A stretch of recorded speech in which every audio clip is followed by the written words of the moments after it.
Never joke, never joke, never joke. Oh, money, never money, never money, money, never money, money. Now know what you can even money, money, never money, never money, money, never money, money. You can keep, you can even money. When you've been knocked for a bum, you know been tell me money. Now because your money done, you come with conniving money. When you had your pocket full, you know been tell me money.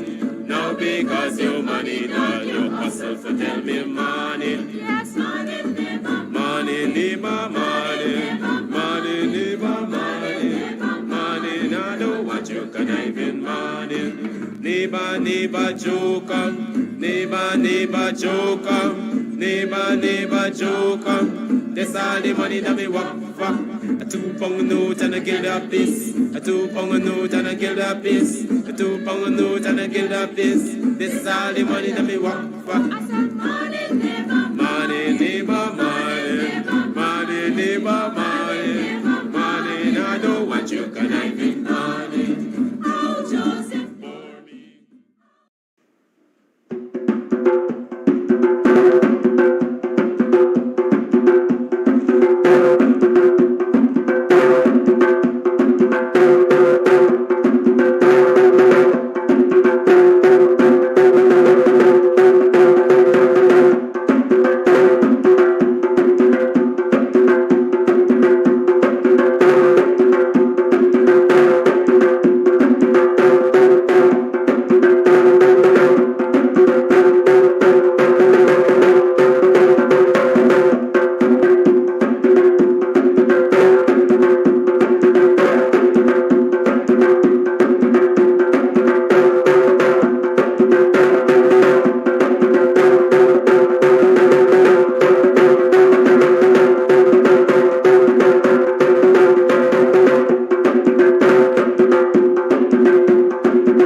They got a award to put you a bracket for put you in.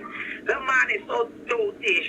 He's the best president. And one of his things what he said that one night he saying about we are family of war. And when he done, if you listen carefully, he changed him out. PPP and the family. You understand? This man so this really stupid. When you see he go for that, he's so ignorant, and that is what he used to do when he was housing minister. He owned Indian people saying when they go for rich, he got the foot on the bench, and he really paid for his food. He is saying, bring down money for give the country $1 million. But his wife will get $50 million for share pass. You see how these people wicked? But let me tell you, if there is a time is only time. We gonna get what we want. Them same money with a thief in, them Indians, we black man, gonna go and get all from them because them woman gonna take black man and we gonna get the money, let alone. This me take for this man. These people wicked until wicked, yeah. You don't got the word for them. How they so damn wicked and thieving. More they get more than once. We gonna do it all this money. They're building casket, but they've been building castle, but they've been building casket. They better start building casket. This is my take for this morning. Thank you for that call. Good morning, caller. Good morning, viewers. Good morning. Welcome to another program of Guyanese Morning Time. It is Friday, the 20th day of January in the year 2023. Yes, it's 7:26 hours. Yes, I am never late. I'm always deliberate. 7:26 hours. This call is advocating that we must Douglarize the nation. Black men must take Indian women, and so Indian women must take black men, and so we're gonna get control of the wealth. I don't know necessarily that is how it goes, you know. I don't know that is how it goes. First and foremost, my understanding is that the wealth is usually controlled by the males. And so what I think the sister, if I were to follow that logic, the sister is saying that our black sisters must go take Indian men to get control of the wealth. Not that I have a problem with Douglarizing Guyana. But I got a problem when you can tell me who my daughter must take because we want control of the wealth. I got a problem there. Listen, I think we've seen this tried, perhaps, in recent past. I'm not a social media, I don't follow all the pages and all the things, but a friend of mine drew to my attention recently. There's some social media activist, an African princess, I understand. And forgive me for talking this story if you didn't want to talk it in. I think her name is Cora. She's the last of the king's children from whichever tribe and so on she came from, whichever part of Africa. A lot of the women might know. Women follow these things. And she is married, or was married perhaps, to some white guy. I don't know if she believed that that was going to make her journey an easier one. But those who have been following her story have shared with me recently that she shared the level of abuse that she suffered at his hands. Right? I don't know if it is because she was trying to whiten the skin of her children. I don't know. I'm just saying sometimes these inter-ethnic, inter-racial marriages and so on, sometimes a lot of them are for convenience and they're not out of genuine love, and they put your people at risk. Right? They put your people at risk. Look at who is it that married a royal? Whatever her name is. I don't remember this celebrity's name, but look at the black sister that married to who is he? Harry? Prince Harry or whoever he is. Right, so Karen Clark is saying she's Nigerian, Koro Obidi, so at least somebody knows what I'm talking about. Maybe you can share this story with us, or more in depth. What is the name of the girl that married Princess Diana's son? Meghan, no? Meghan what? The only Meghan I know is Meghan Markle or something like that. EU powerhouse, perhaps. I can't remember. But Meghan is married to one of the royal grandsons or whatever. Many would have believed that she was making her part easy. I think she has, to some extent, made life more difficult for herself and children. Right? He has had to disavow all kind of thing. Right? But that's the whole story. And so we have to be careful of these recommendations. Right? There are lots of other examples. Right there in Guyana, I can tell you all a story. There are stories that I've heard about a man who married his wife and married Darshini and told the nation that he was married to Darshini, and then it turned out to be a whole fraud. Because he was never properly married to Darshini and he put her out of his bedroom and all of those things. I'll tell you all something. This is hearsay. I heard it through the grapevine. And sometimes what people say when you hear a hunks of lie, there's usually a pound of truth somewhere lying down. A lot of black women in this society have been putting themselves with him. Or he has been putting himself with a lot of black women. And those who are willing to testify to the treatment that they receive at his hand will tell you that the man is a narcissist. He's a psycho. At least when it comes to the treatment of black women. No doubt they have been getting access, they've been getting perhaps resources, they've been getting VIP treatment in some areas and so on, just knowing that they're with him. But then the sadistic behavior that accompanies what they might see as good treatment because they have a relationship, sexual relationship, intimate relationship with this racist beast, will tell you if they're honest enough that him having a relationship with them is about domination. Domination of black people. Trust me, domination of black people.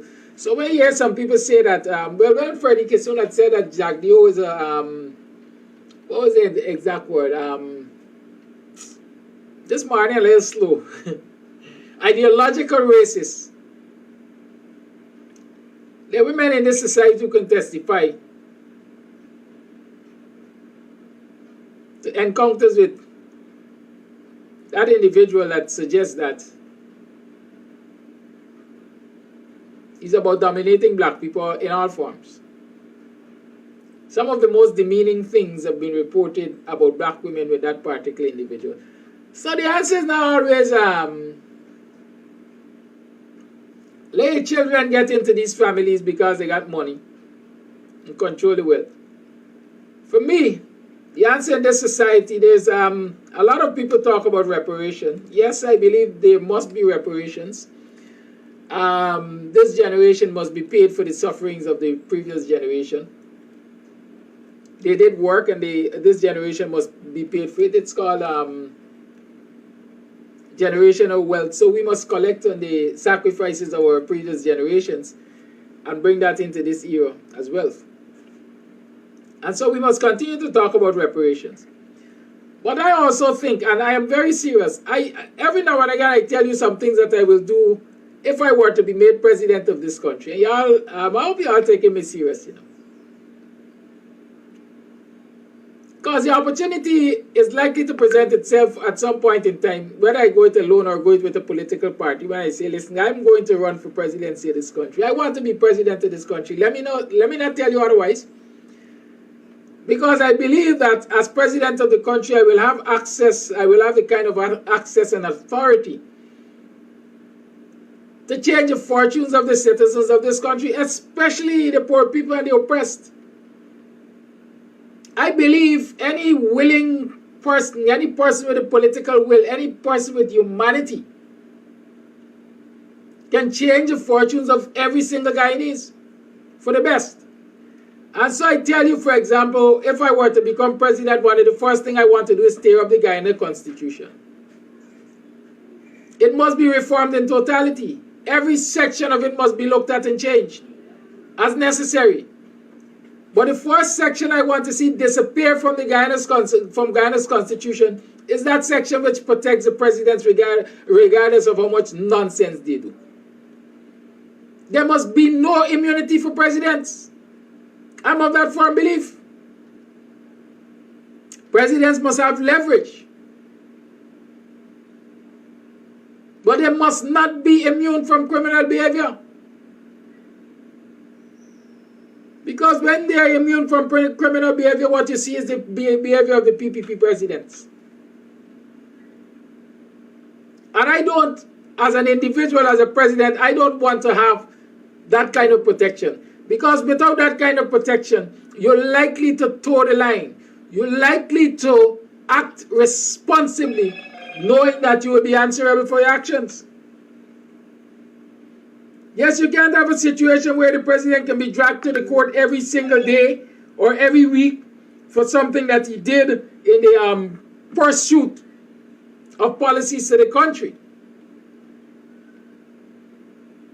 But there's a thin line between leadership and abuse. And so we must reform the Constitution to stop that.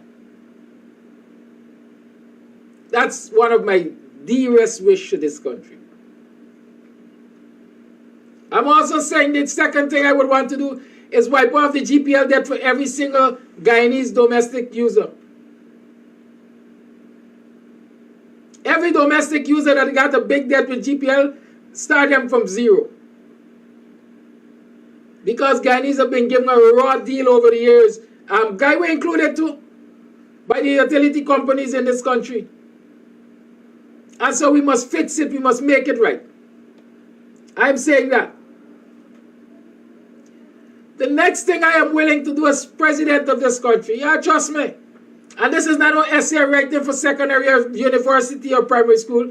The next thing I would like to do as president of this country is ensure that every individual in this country who has gotten rich out of the backs of the citizens of this country by stealing state funds are made answerable for it. State funds must be traced and recovered from every thief. I don't care, it could be my mother.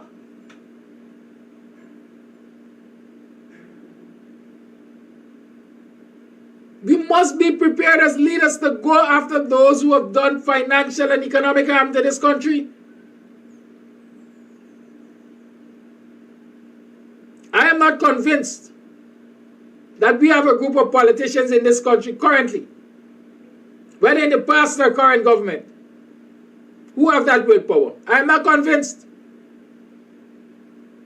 Because I know of lots and lots of situations where state assets were traced to people and could have been recovered. And the people in authority to do it either turn a blind eye or they get them a pat on the wrist.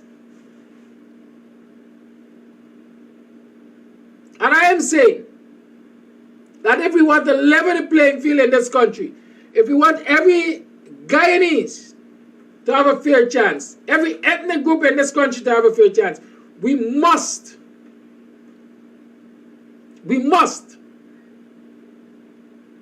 have a willingness to go after those who steal our resources.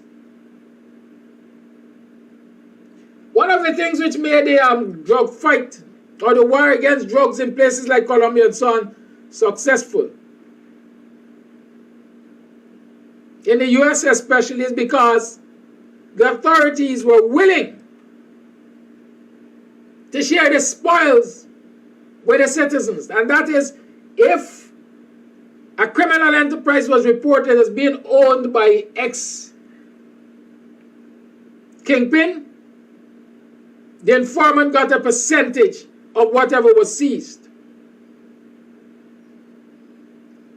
And so we can adopt those measures in this society to be able to identify and reclaim state assets.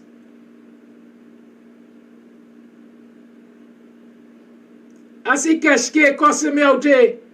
I ain't got the time to go over to YouTube to get rid of you. But wait, after the program, I'm sure to go over to YouTube to get rid of you.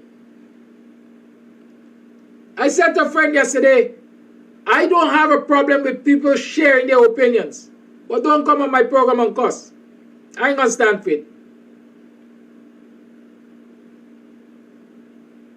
Because you're putting me in a position where I must respond in kind. And I want to tell you about your mother this morning. Because she certainly has not been a good example.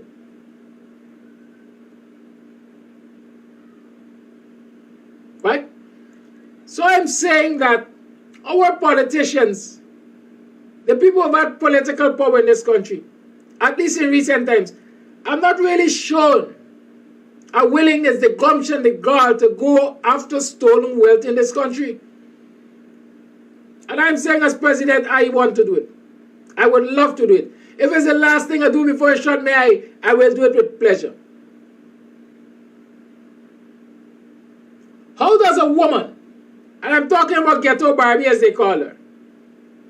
Y'all know who? When the coalition got into office, they found the woman had stolen money from the ministry that she was minister of, claimed that training and so on was done, allegedly, and this money just disappeared. Because when they investigated, no training was done. That same woman said vehicles were traced to her. She had them on her reputed husband's farm, who was a military officer at the time, as far as I remember. How can you prosecute a case like that and lose it? How? How can you prosecute a case like that and lose it? Because you don't have the will. Because people whose names are known, who has been in high authority in this country, who had the authority to make things happen in this country, were friends with these individuals. And so what? They live to fight another day. They have not been made an example for other corrupt politicians or those who have corrupt intentions. No examples. Do you remember the case of, I think it was the GIDB crew? Let me call them that. Where the special prosecutor, at the most critical time of that case, when the magistrate, as far as I remember, might have been handing down the judgment or be preparing to hand down the judgment,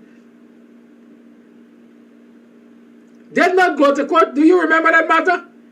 The special prosecutor did not go to court, and the simple argument was that these people owe me money.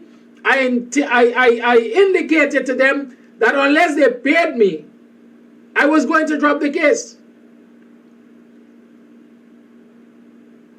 And they did not pay him according to what is alleged, and he dropped the case. Well, not that he dropped the case, he didn't turn up to court.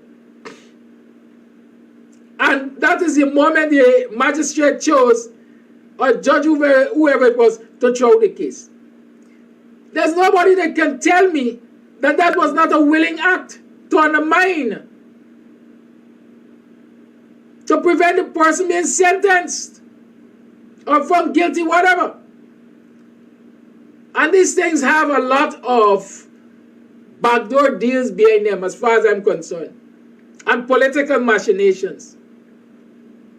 And I am saying that it is actions like those and behaviors like those that allow the PPP to continue to behave the way it is behaving, by siphoning off the nation's wealth through these mega projects.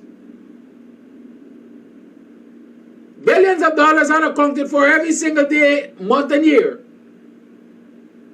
But nobody is held accountable for it. And I am saying that we want in this country leaders who are willing to go the full 100 yards to fix it. To fix it. Curtis George is asking about the public servant who had billions in his account. That was a PS, I think, from one of the, was it Ministry of the Presidency? Excuse me, I think the name is Sharif, who said he sold phone cards.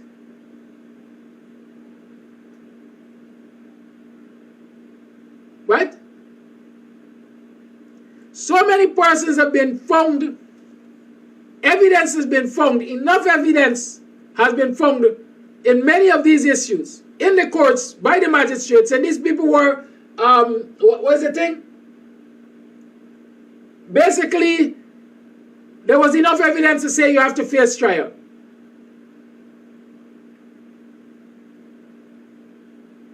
And gatekeepers, I'm calling them gatekeepers, allow these people to use the system either by requesting new court dates and requesting adjournments and all kinds of things for years. Where does it happen? Where the ordinary man is accused of fraud or forgery or whatever, larceny, is placed before the court and is allowed to use the court system for years to not face judgment. It only happens among politicians and their friends.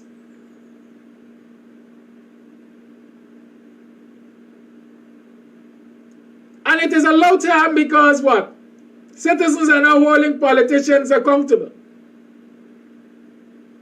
And so I'm saying, yes, we got to level the playing field. We have to level the playing field. It has to be leveled. But they ain't going to level with my daughter going to marry to some Koliman who I just don't like or trust to get access to wealth. It ain't going to marry to my son. It ain't going to happen for my son to go and marry some Chinese woman because she controls the wealth. No. We have to have systems. We have to have leaders who are willing to go after it through the legal system and reclaim it for the nation. And get Jackie's jacket. So let us don't go down that road. Let us not go down that road. They're genuine relationships. Whereby see girl like girl and they get into relationships, they get married and so on and so on and so forth. So be it. You can't stop the river from flowing. You can't stop the river from flowing. But don't tell me that my people have to change their mindset to believe that the only way they could get a piece of this proverbial pie from this oil-producing economy is to put themselves in relationship with people outside of their ethnic groups or relationship with people who ordinarily they will not choose to. That's all I'm saying. They're going to come up and they're going to say racist. Well, I ain't got a problem with that. But if you were to tell an Indian brother that he had to go and marry a black sister to get access to wealth, they're going to tell you you're past them. And if you tell an Indian sister that she must go and marry a black man to get access to the nation's wealth, then they're going to tell you you're past them. So I'm simply saying the same thing. Don't let us put that in our children's mindset. Don't let us do it. Let us put in our children's mindset that this wealth is all of ours and each and every one of us has an entitlement and we must fight for it. There are different ways and means of fighting for it. Listen. All I'm talking about here has been done before. When the day of reckoning came, all those people did was take back the wealth. All the people did was take back the wealth. Mugabe take away the land from the white people, they call you all kind of thing. What? I bank Mugabe.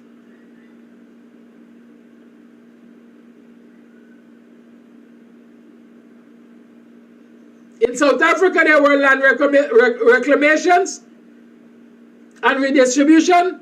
I back it. It's called leveling the playing field. It's called affirmative action. And so we have to have a leader or leaders who are prepared to take affirmative action to level the playing field in this country. And if the current crop of leaders are prepared to do it, I am saying, hey, Kilaki Amsterdam, the BUXTONIAN. A time will come and I'm going to come and tell you, make me president. And And the intent is to do those very things which I'm talking about. And I ain't hiding to tell you otherwise. So those who don't want it done, most likely going to campaign against me. But the reality is, if we want a level playing field in this society,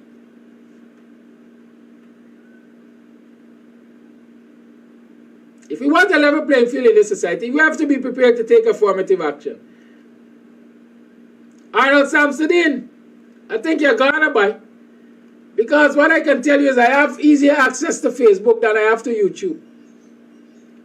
YouTube, I gotta go and sign into all kind of things, but Facebook, it's right here at my fingertip. So Arnold Samsudeen, like I said, don't come here, cause we can have a discourse. I am not afraid of discussions. I can always defend my positions. Right? But once you can come with the expletives and so on, I can get rid of you. Because you're bringing nothing to the discourse. It's as simple as that. Right? It's Free Talk Friday. But once you can come with the expletives and so on, I can get... But it ain't mean cause. 9 minutes to the 8 o'clock number. Oh.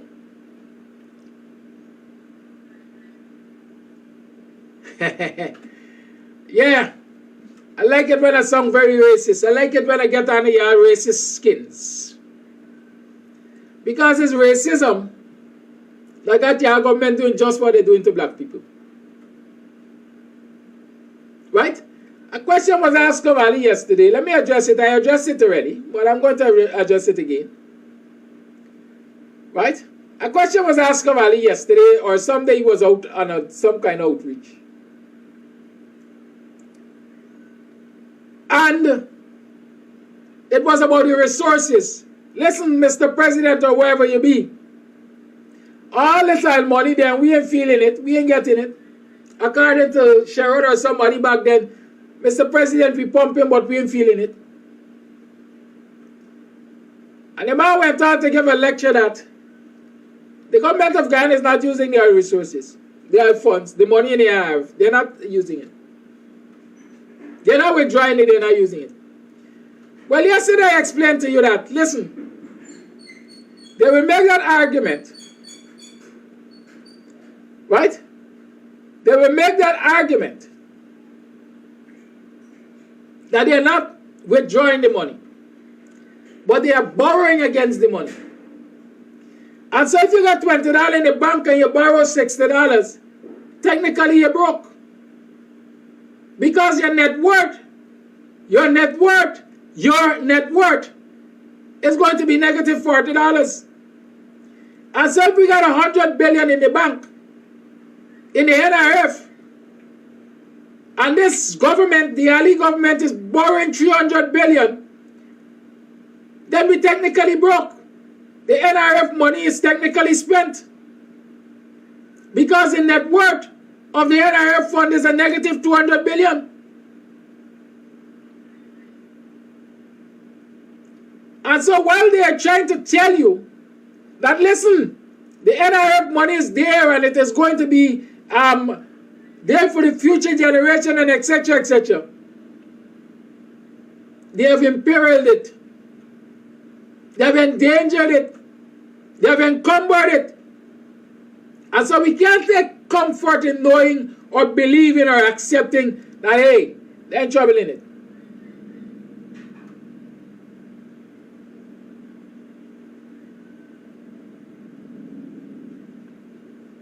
Kumar Prasad says spreading a dangerous disease. Well, it's a disease to you. And guess why it's a disease to you? Because you are among those who are stealing the nation's wealth.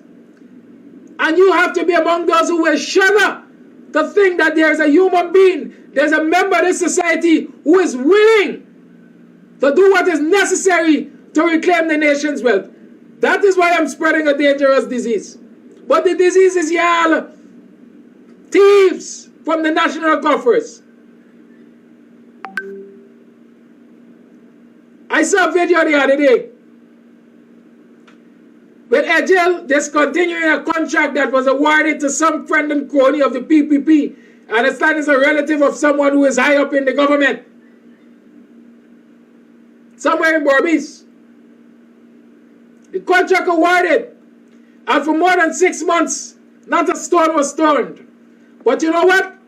That person had already collected, I think, $20 plus million as mobilization. They collected 20 plus million as mobilization. Nothing has been done. The contract was discontinued. Ask where is the 20 plus million dollar? Because up to now, Ejilin tell us what's going to happen there. Ejilin tell us what's going to happen there. How does the government plan to reclaim that $20 million? Y'all talk to me.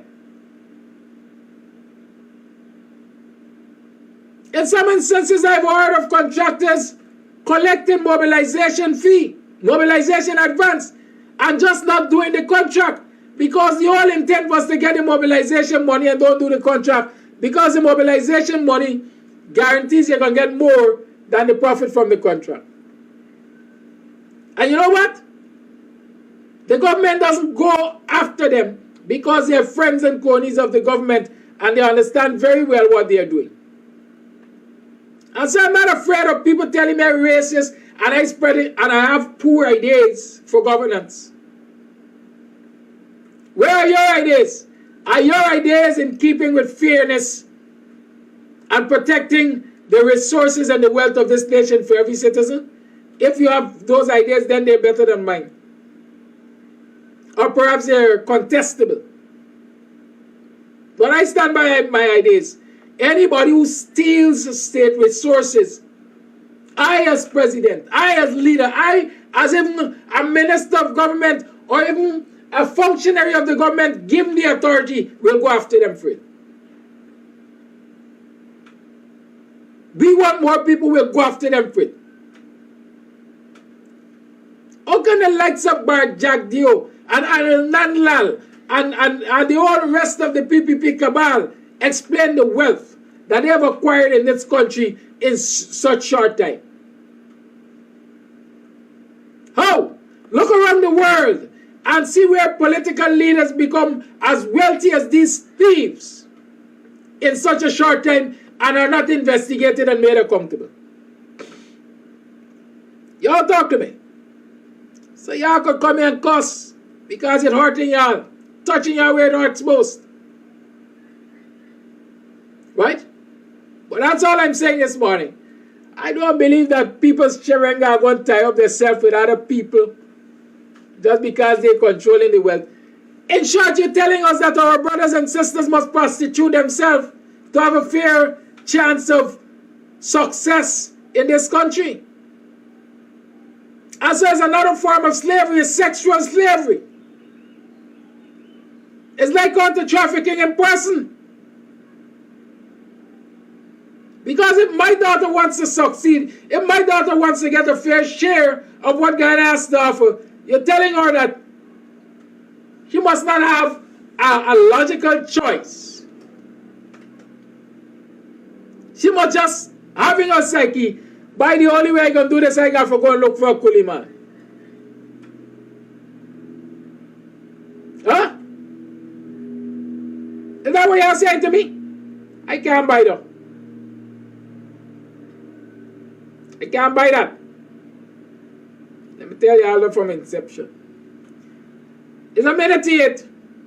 The other things I want to talk about. I want to alert Buxtonians. I was asked to do this. That you have to start focusing as a community on the protection of your backlands. Right? You have to start focusing as a community on the protection of your backlands.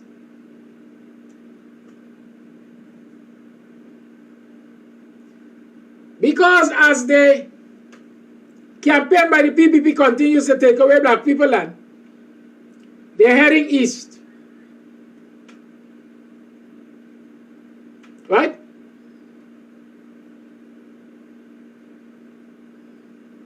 They are heading east. And so Buxton is in their direct path of destruction. That's what I call it. And so Buxtonians are asked to be on the alert Monitor your backlands. See something, say something. But most importantly, the community has to get together and discuss the lands that they have at the back of the village and how they intend to preserve and protect it for the next generation. All those people who have titled lands and what I should say, associated backlands are asked to pay attention to what you own, identify it, and so that it can be protected. And this message should not only be for Buxton, but every African Guyanese community that has backlands. Because unlike what some people know, I think I said it yesterday or the day before, most Indian communities do not have backlands. They bought front lands. They did not have backlands. And so, for example, when you look at Buxton Falls as an NDC neighborhood, Friendship and Buxton are perhaps the only two communities, perhaps the only two communities with backlands. And so what I know for a fact is that through the NDC, persons from Chaspian, Bladenal, and going East Indian communities and so on, Enterprise and so on, have been coming and leasing lands at the back of Buxton to do farming and other things. And if we are not vigilant as a people, eventually claims can and will be made upon those lands.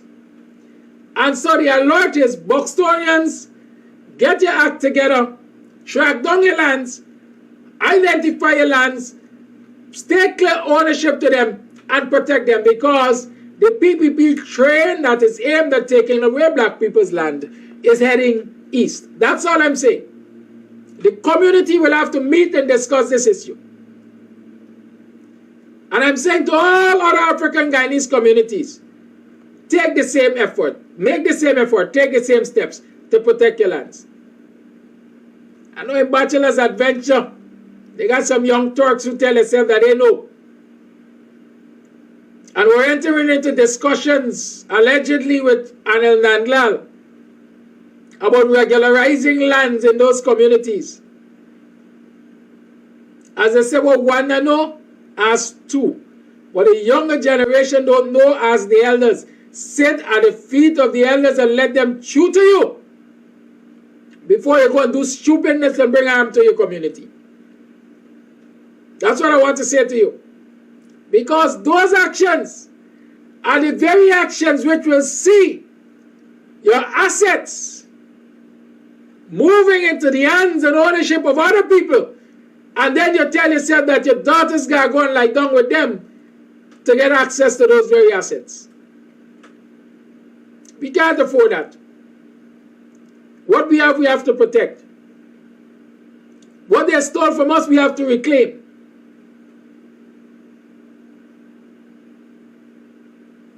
And we have leaders who are willing to do it. We must have leaders who are willing to do it. It's 3 minutes past 8 o'clock hour. The lines are open. It's Free Talk Friday.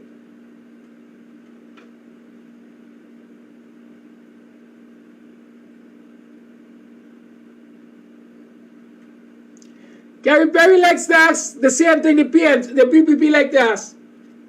Bring the evidence. The evidence is right in front of you, boy. Gary Perry.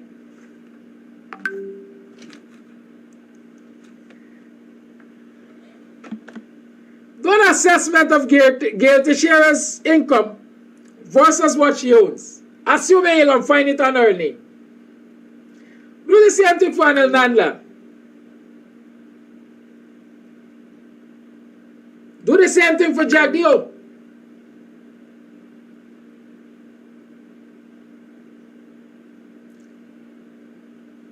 When you're asking for evidence, you have access to evidence. I'll tell you this. The people who got the resources to collect the evidence are the very people who are in government and stealing. Okay? And so all I'm saying When I get access to the evidence, I will use it to do what is necessary. That's all I'm saying. In which country, in which God-given country, you have a set of people managing your country, managing your economy, managing your business, are allowed to sign deals. Are allowed to sign deals. Deals which will tie up your country's resources. Deals which will use your country's resources. Deals which will misappropriate your country's resources. And tell you that those deals are confidential. And the citizens can't know what those deals are. Isn't that a red flag? Isn't that a red flag? Up until now, and I'm saying it again, and both governments, the APNU and the PPP, is guilty of this. Because it is a transaction which took place under the PPP, and a coalition started an investigation about it, and up until now, Guyanese don't have clarity in that. In which country a government will sell a 10% share that is owned by the people and government of that country in a telecommunication agency, and nobody knows who bought it? Nobody knows who bought it. Nobody even knows the price that was paid for it. Nobody knows the beneficial owner. Isn't that a red flag? The Marriott is being advertised to sale now, I understand. Guyanese have not had a single financial report, audited financial report from the Marriott, despite the fact that taxpayers' monies were used to construct it. But it is going up for sale. Isn't that a red flag? Should these people be investigated? Because in short, what they are doing is using state's resources like they did in the Barbies Bridge. Using state's resources, building these assets, and then selling them to their friends and cronies. What evidence you're asking for, Kerry? Call here live, good morning. Thank you for holding. Yeah, good morning. I understand. You gotta get the points out before. And whenever I come, Uncle Daki, I don't jump to start talking. It's I come on and I do nothing. I know what is going on. So I understand. Anyway, free talk. Now you spoke about these electric cars that vehicles that the government giving free access to. I think they have already brought in electric vehicles in the form of those little motorbikes. And I know of a person who bought one up and down in there. He bought that thing like last year. Not January, later down in the year. And by the time in November, he was walking worse than me. I go and I buy a green BMX 2019 May. And my bicycle is still up and running. These vehicles, they do not have a long shelf life. So people shouldn't kill themselves because I'm quite certain. Just like how the bicycle come and it didn't last long, those vehicles wouldn't last long. So I like me, if I had money, like the richest person in Guyana, I would not have bought one. Now about backlands, the Namsel is a village with backland. And as you rightly said, that they come into the village, because I remember in front of us here and they were talking. I didn't go to the meeting. So I hear they talk about lands and so. And one day after the meeting, a young black fool saw me, oh God, we back down looking good. We back down me share red. And when you elders try to talk to these younger people, they abuse you, they tell you all kind of things. So many big people try not to say nothing to be offended by them. And many of them, having been educated in the past era of the PPP, they are not fully well right up there, you know. So they resort to using profane language.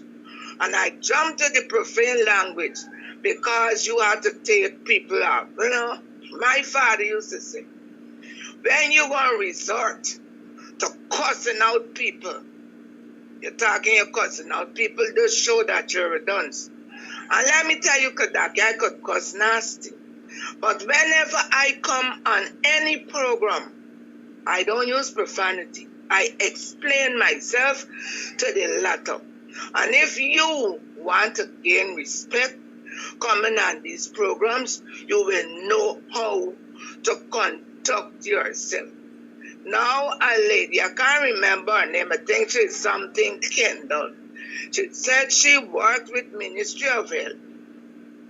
And because they burned it down, when she went to get her NIS, she cannot get it. But lady, I don't know if they scrapped the place in with an orphan's yard in Kams Tv. Yeah, with an orphan yard, NIS had a building there, was the tribunal for NIS.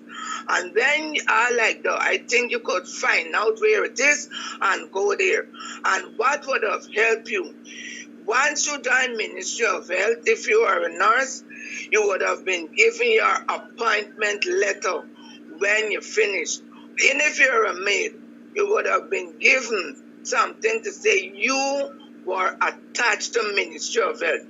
If you could have this letter or this thing, you could also add it to that. If you have pay slip to show NIS deduction from your salary, that should be able to assist you in going to NIS. And last, NIS, I don't want them to action me, but there's a saying going around that people are losing their contributions. Because if you got about 10 contributions, you wouldn't be able to get your money. But I understand that it is a business, because lots of people who never worked a day with the government are recipients of NIS, because it's a business. It is being sold off to the highest bidders. So you never pay NIS. Okay, I got some contributions here. I could make it up and you gonna think. So I think NIS needs to be investigated. I don't know by whom into this skullduggery that is going on. But for the lady, if you get those papers, you take it up to see if you could get your money. Because it isn't fair when you used to work for a small amount.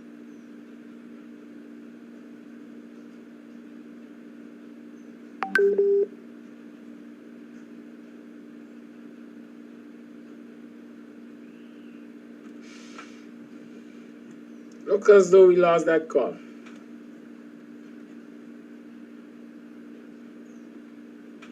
Let me see if there is any voice note. The lines remain open. Call, let me talk the thing.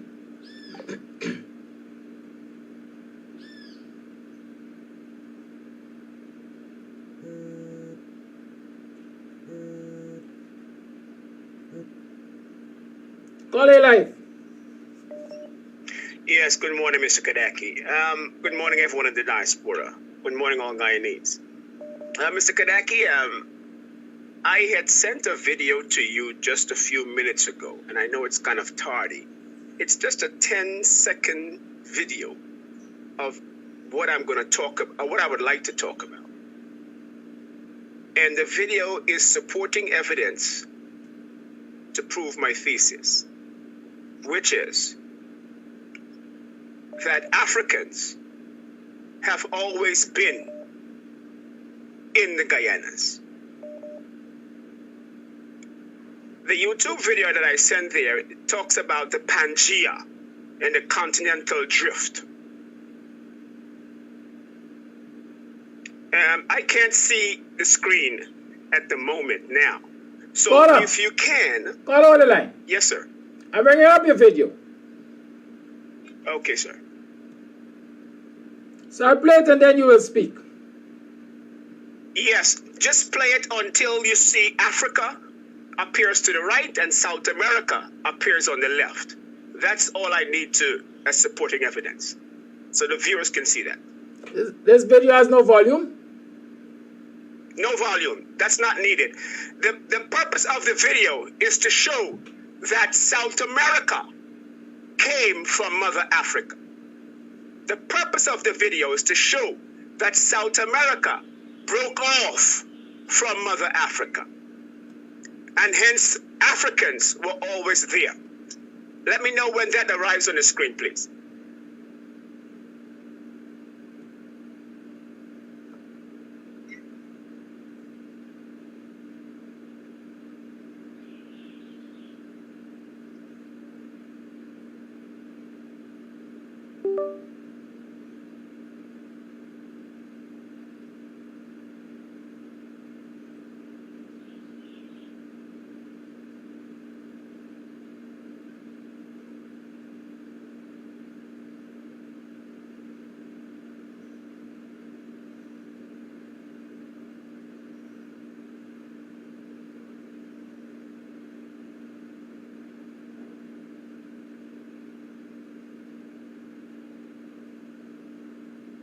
That's about it. Good. Once again, thank you for listening. Recently with Mucka, it dawned upon me that a lot of people are under a misunderstanding about who original people are to Guyana, and by extension to the South American continent. I have had this thesis for at least 25 years, but I really haven't been putting it out because, well, I said in due season. But it appears to me, I was watching a show with Nigel London a week or so ago, and I saw a gentleman named Jinnah Rahman, and he was like, well, there isn't any evidence that Africans own anything here. And then another counselor from Port Morant was making assertions that, oh, well, everything belongs to the Amerindians. Now, and they were of the understanding that Africans didn't really have any rightful claim. And they wanted to see evidence. So that pushed me to say that what the British has been pushing, and the Dutch has been pushing, and the Europeans have been pushing, is a wrong fallacy. It's the same fallacy they tried to push on us with Christopher Columbus. That discovery process only begins when Europeans talk about it. So this is evidence to support my thesis that Africans have been on the South American continent ever since. We never arrived here by boat. Some arrived by boat during the slave plantations. That's the second arrival. We are original before Amerindians ever arrived here. And I want to make that clear. Africans have always been on this continent because South America today, as you see on the video, was Africa yesterday. Now that's my thesis. Now, as much as we may like our Amerindian brothers, and they are good people, they arrived here long after us. Now, Amerindians came here during the Ice Age, the Bering Strait, and that dates back 18,000 to 30,000 years. A drop in the bucket. 18,000 to 30,000 years, that's when Amerindians arrived. A-R-R-I-V-E-D. They arrived. And you know, in high school and university and all of the universities around the world tell you when Amerindians arrived. So this fallacy that Amerindians are the first people, that can no longer be substantiated. And that's what my thesis illustrates. Now, if there are persons in Parliament who want to refute that, which we intend to refute at some point in time, because the evidence don't support it. But the evidence supported the British because they wanted a kind of people to put in a place to deny original people the place. Now we can see many examples of original people being denied their lands. See, it was a big scheme. Okay, now, when did the continental shift occur? The continental shift occurred roughly about millions of years ago. Now, I taught this somewhere else, and someone says, but hey, Coffee, people weren't living millions of years ago. I said, I beg to differ. Someone in the audience said it. I said, I beg to differ. There are mummies from the Crescent Nile region, one by the name of Lucy. What's the other mummy's name, my son? And another mummy's name, Tuma. Now, Lucy was carbon tested to be 1 million years old. 1 million years old. And that's Lucy. Look at the size of South America. South America is almost as big as Mother Africa after the break off. Now, there are other studies, just as that video, that shows that animals came, trees came, artifacts came. Even the Amazon River is a break off from the Orinoco River in Africa. Sorry, the Orinoco River that's in South America is a break off of Niger River in Africa. Geologists recently, in the last 5 years, have been showing soil samples on the western coast of Africa, up and down, match exactly the soil samples on French Guyana, Cayenne, Suriname, Brazil, and the Guyanas. So the soil samples on the South American side match the soil samples on the sister side of West Africa, or on the eastern side of West Africa. Which says that the soil samples match exactly to Africa. But we know that. The Bible speaks about the great earthquake. That's additional evidence. This continental shift is called the great earthquake in the Bible, for those who want to look in the Bible for more evidence. Now, my point also is that we didn't come here by boat, as the Europeans are trying to say. We were always here. Hence, Africans are Aboriginal and original people to the Guyanese soil. G-U-Y-A-N-A. I say Guyana specifically because I want to dispel that myth in Parliament that Guyanese came here only with slavery or only around a certain time. Now, our great brother Ivan van Sertima had a similar thesis, but it's very different from mine. Ivan van Sertima, a Guyanese, asserted that Africans came by way of sea. We were seafarers. We came by currents off West Africa, the Canary Islands, and we drifted this way. And we were doing commerce by sea. His thesis is correct. However, my thesis doesn't say we came by sea. My thesis says we were always here on the South American continent, because South America today was Mother Africa yesterday. Now, the question that someone wanted to ask me, the person says,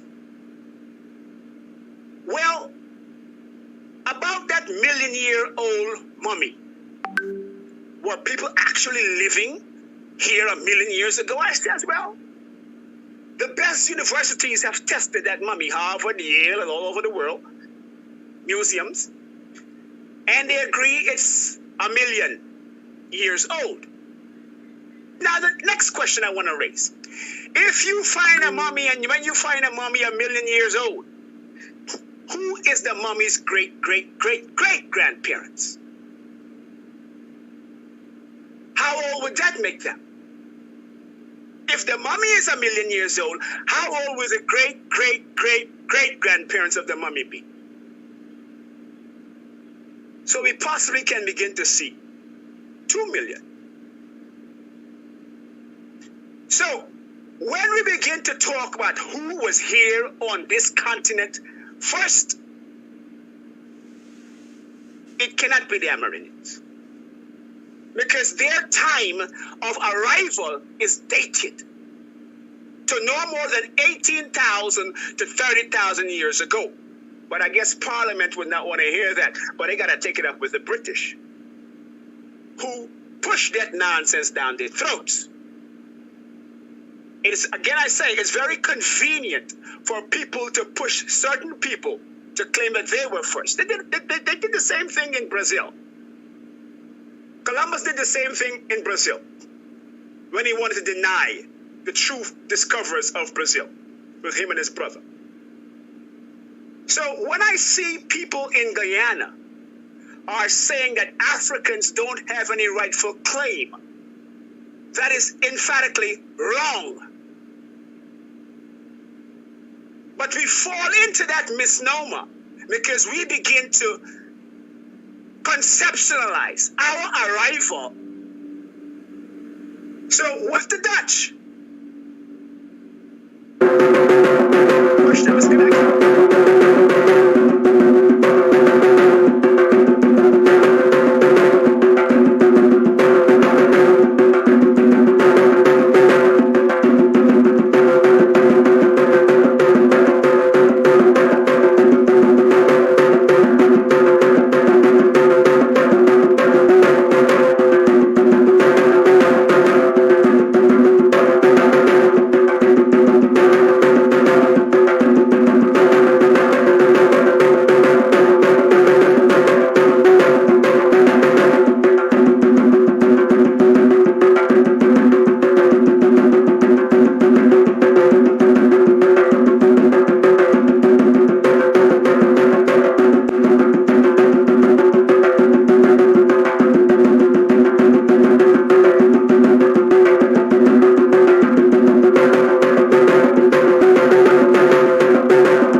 Morning.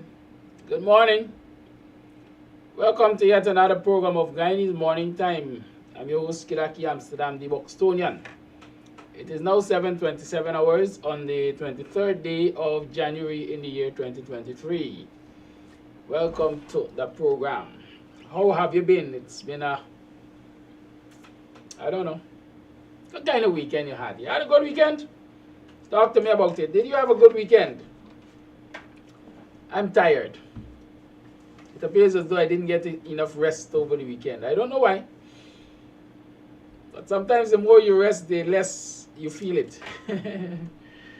Right? I kind of feel, I'm not optimum right now. Something is wrong. My throat is itchy and so on and so forth. But don't worry, I got the remedies. Buxton I'm from Buxton. And we got all the remedy here, man. Don't worry.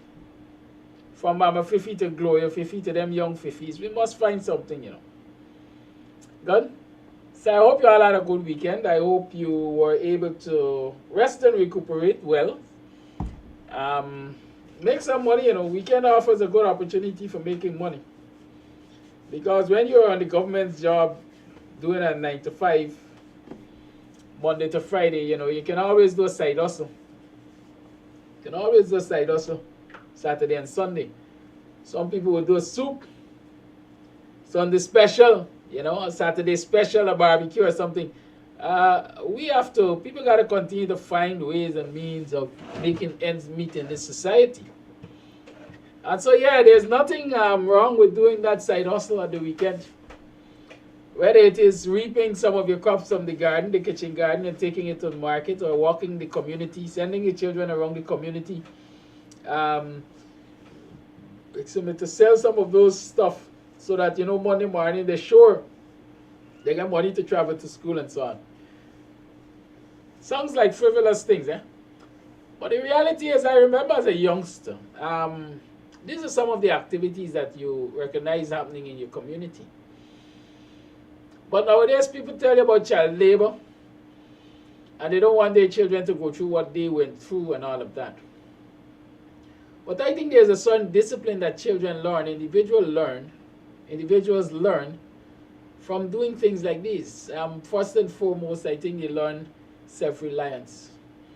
Because they recognize, you know, from that little kitchen garden that I have, I can actually sell some stuff and get some money to take care of other things that I need.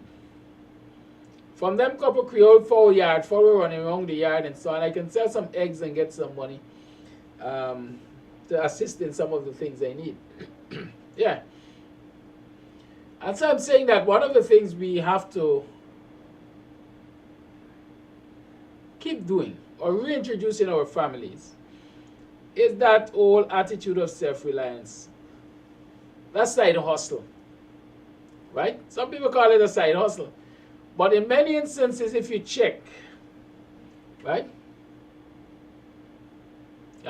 If you check in many instances, the side hustle makes your main hustle look like a side hustle.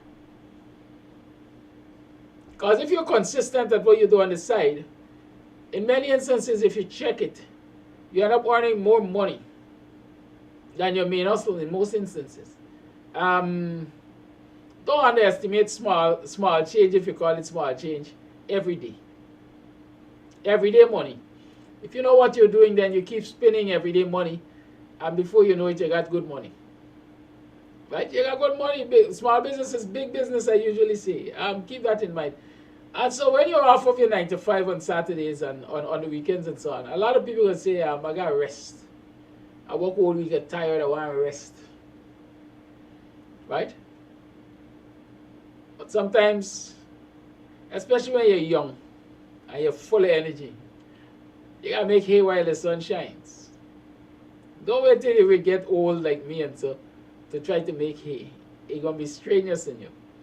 So my advice is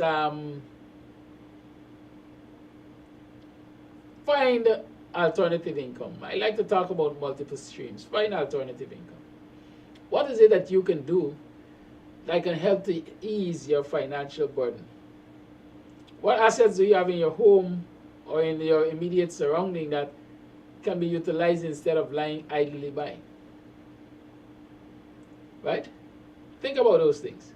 Look around your community and ask, what services are required in this community, at least this section of the community where I live? If somebody wants food from a fast food joint, they got to go about 1 mile or 2 miles. They got to get taxi and so on to go out front to get food. And you're a good cook. Make it your weekend hustle. Friday night, cook up sauce, black pudding. Right? And so instead of you going to the food, let the food come to you. Or let the people come to you for food. Right? These are realities. We have to maximize on the use of our time. Have to maximize on the use of our time. Don't let them tell us otherwise. I'm in the black communities, and I'm very serious here, because a whole lot of black people, a whole lot of African Guyanese find themselves in the public service. And there's some things that hamburg them from doing these things. First and foremost, there's a stupid rule in the public service that if the government really wants to use it to discriminate you, they will. There's a rule that says as a public servant, you are not allowed to get into any business. You can't do business as a public servant. Right? Those of you who know that rule can share more on it with us. But I know that rule exists. And some stupid red-eye bad mind managers and so on, when they realize that you're making strides by your side hustle, they bring it to bear. Right, so a lot of our public servants tell you they can't do business. And the thing is so stupid. I know for a fact, let me address the police a little.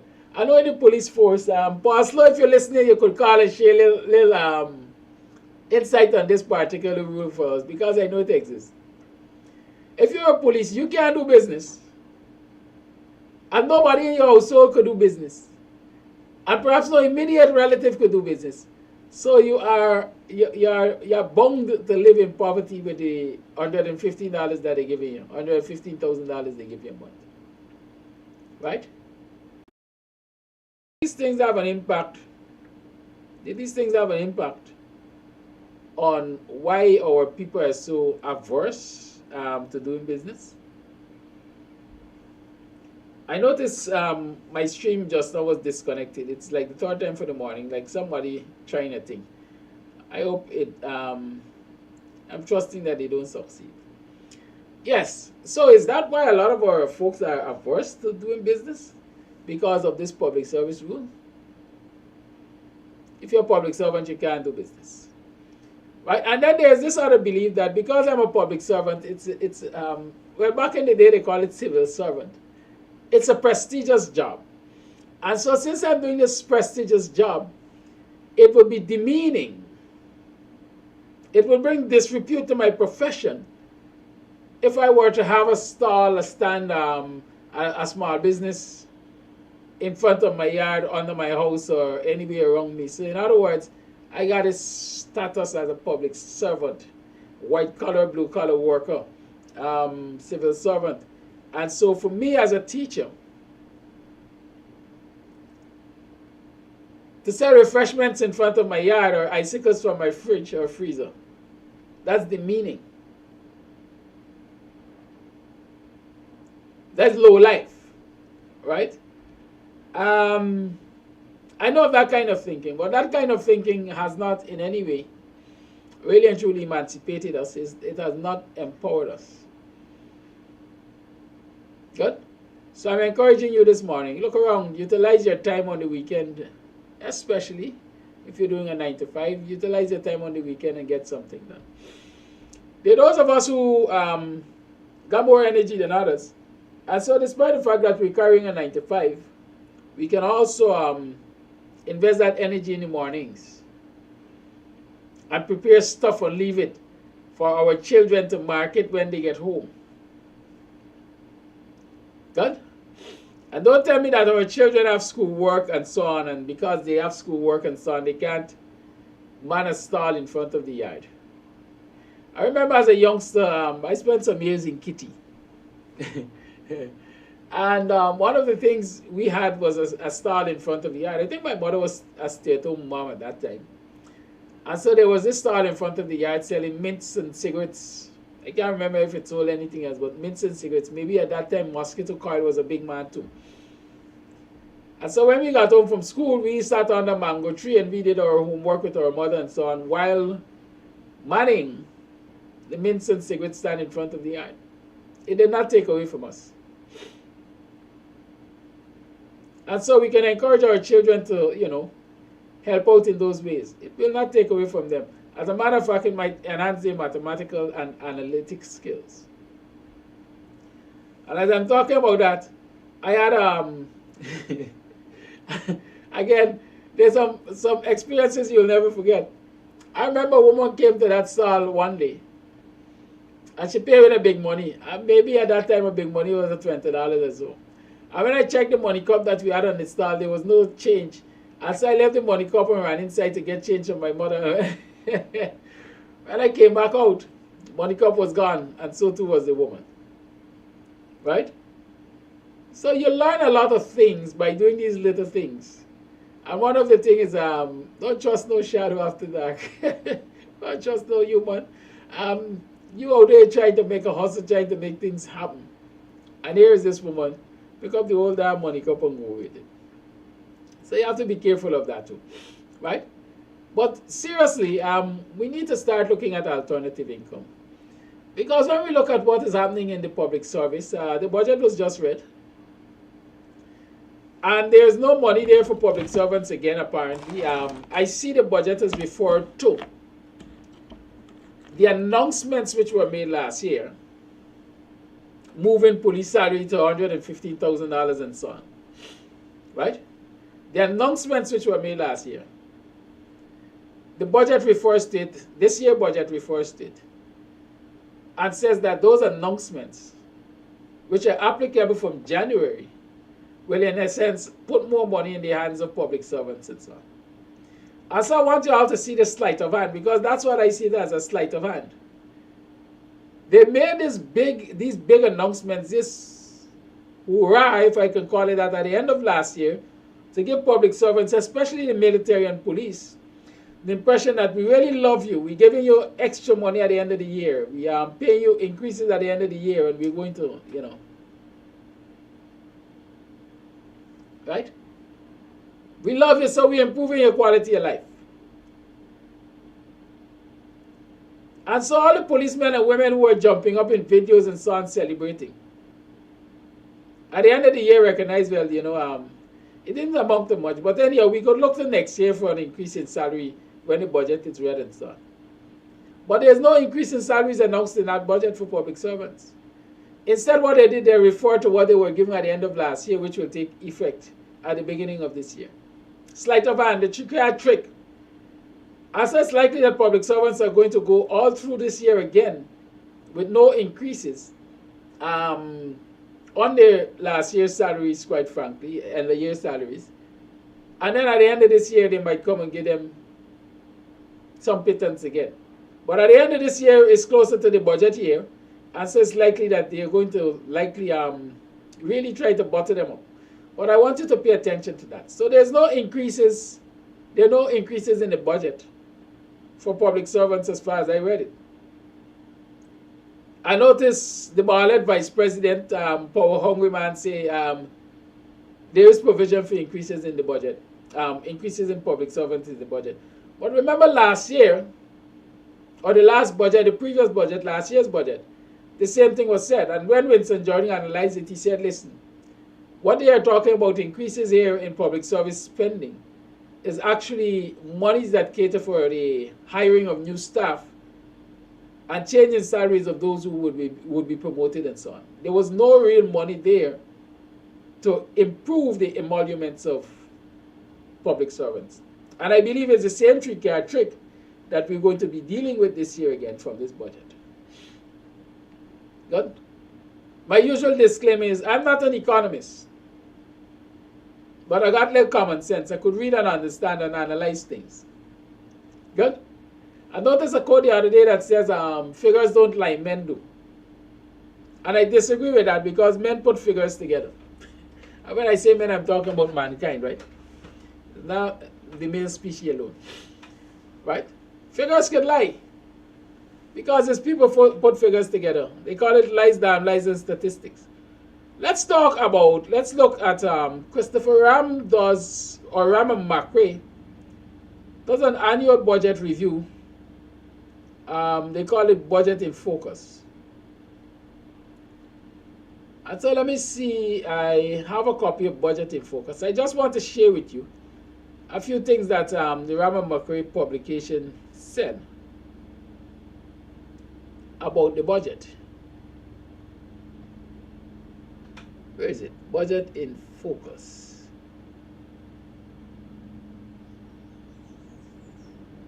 Budget in Focus. Good.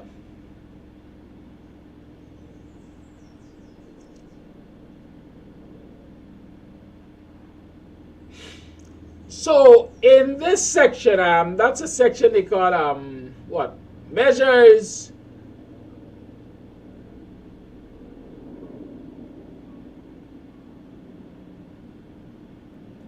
in increasing disposable income.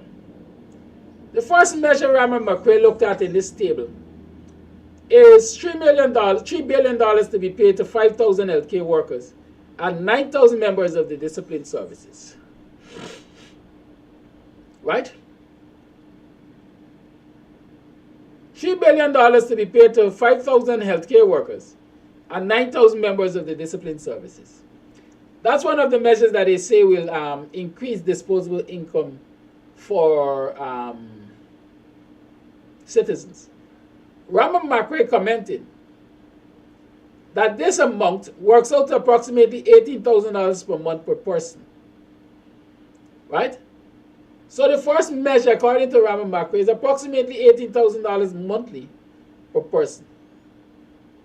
And the question is asked is whether or not that money is on top of the $8,000 general salary increase or not. Good? So this $3 billion that will go to 5,000 healthcare workers and 9,000 members of the disciplined services translates to about $100 a month per person.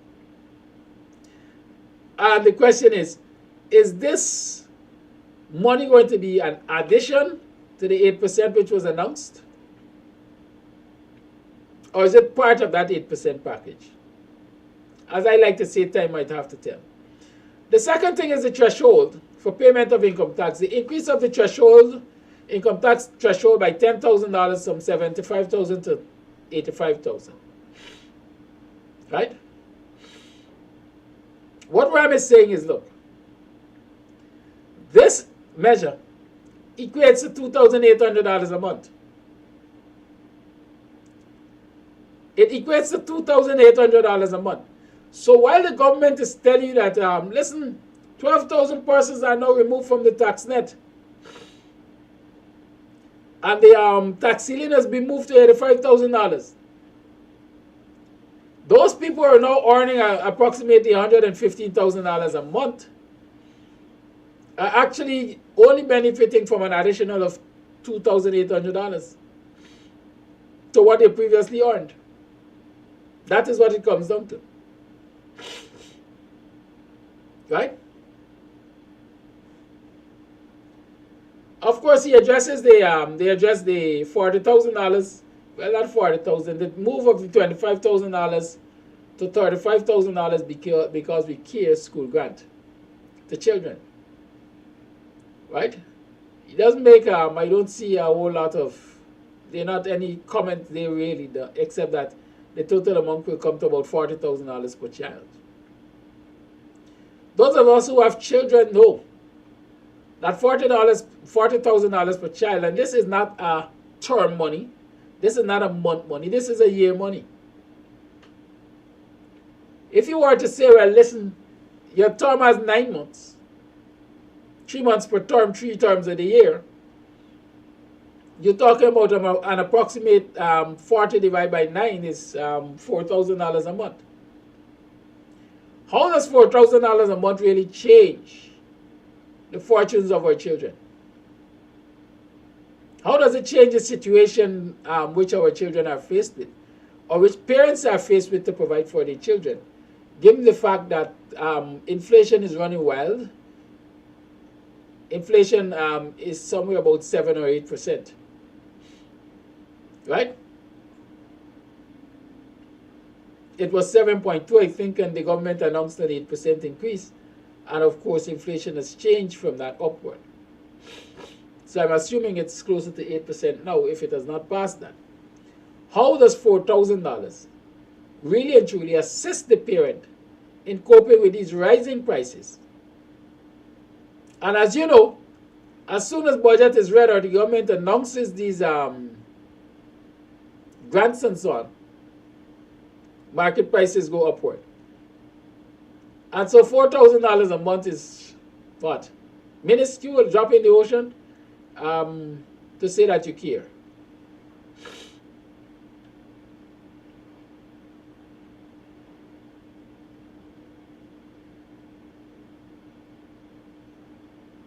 There's been an allocation of $10 billion for part-time jobs. Right? $10 billion million for part-time jobs. There's a note in relation to that.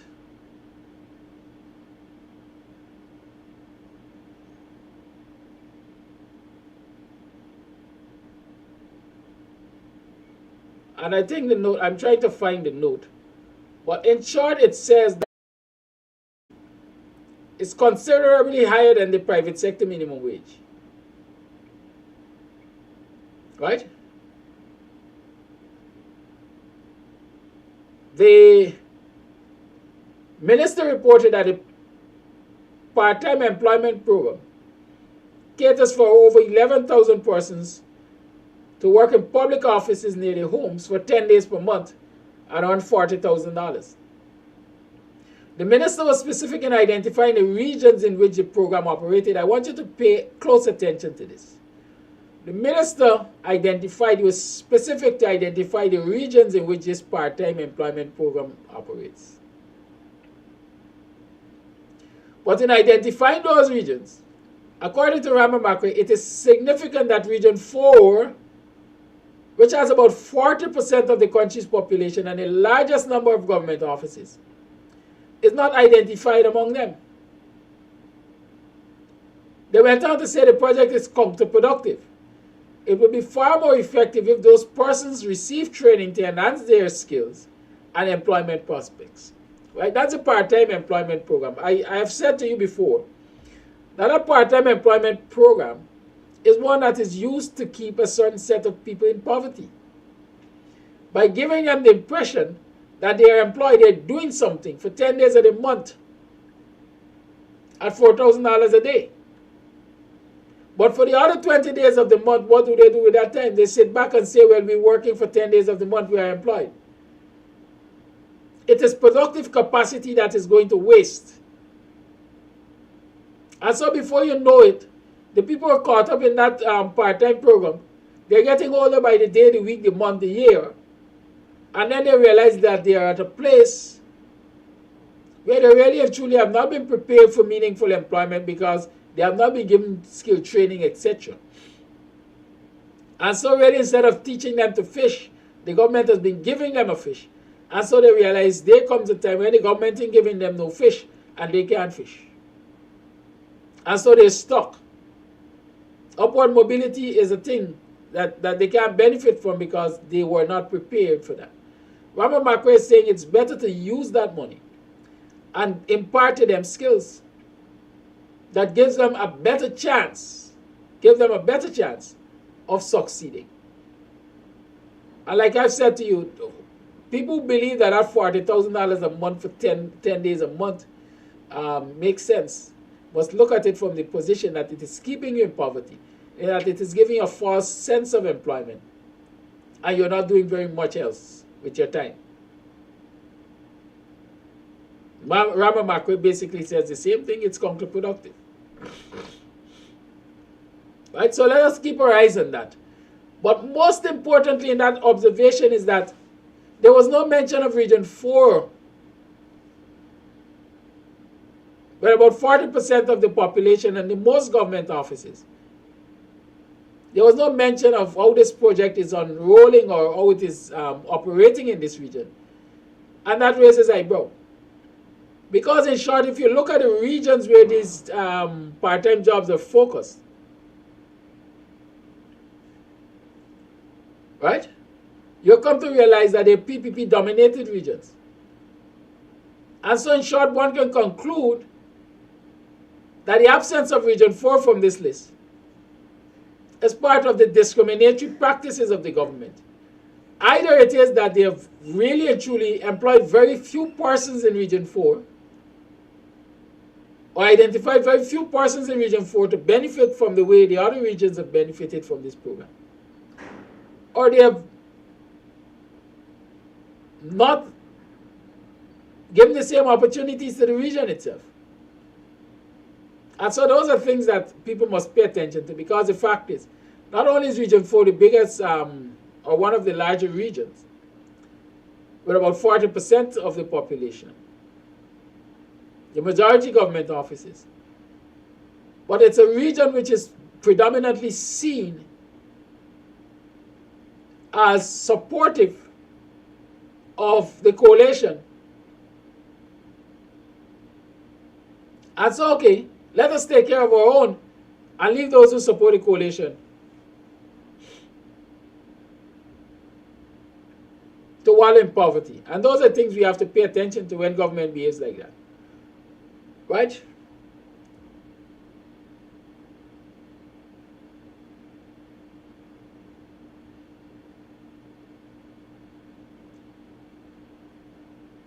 I'm continuing to talk about these measures.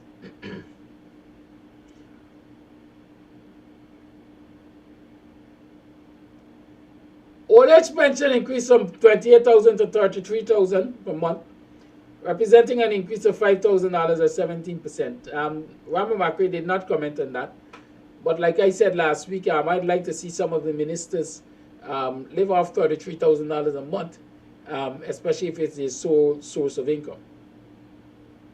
And of course, that $16,000 public assistance, same story. I'd like to see them live off of it.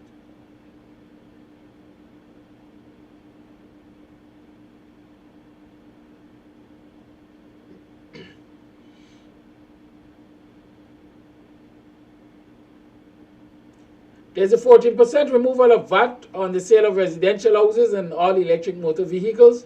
Again, we have addressed that because the people who will benefit from that really are not the end users. Not the end users. Because the people who will be selling homes are VAT registered contractors and so on. And so there's no guarantee that those savings will be passed on to the client who's buying. Likewise, for motor vehicles 1500 cc and below, there's no guarantee that the end user is going to get those benefits coming to them, because the dealer is going to pay less but maintain his or her price on the market.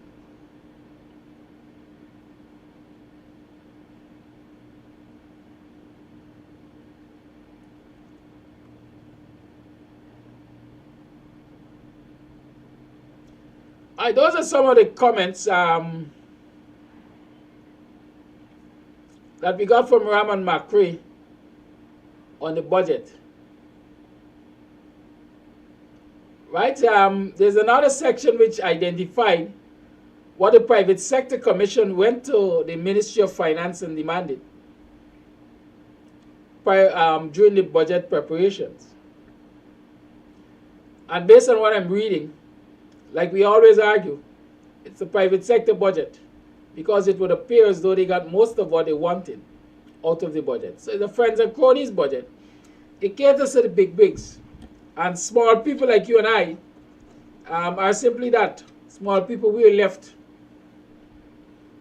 out in the cold to try to survive on the starvation wages that the government continues to pay. And talking about the starvation wages that government continues to pay, I reflect quickly on the fact that about 2 weeks ago, since schools were reopened, I had a conversation with Coretta MacDonald on this program. All of you will remember it, about the failure of government to engage with the teachers' union to work towards the, what should I call it, revisiting of the multi-year arrangement that they have with the Guyana Teachers Union for teachers' wages and salaries and other emoluments. You and I remember that what we heard then was that the union has been conducting a survey among its members about whether or not they will strike full-fledged or they will go slow, etc., to force the government to come to the table to discuss these wages and salaries issues. So for 2 or 3 weeks now, we have not heard anything about where those discussions are. We have not heard about what the union is doing. And so this morning I'm asking in a public way, what is the Guyana Teachers Union doing to get improved wages and salaries and conditions of work and debunching fees and all of these things for the teachers? Because teachers continue to be in the classrooms and are crying out because of the inadequacies. Right? it's all good, and sometimes I like to be fair. I usually say that I like to be fair. I give people, you know, a fair opportunity.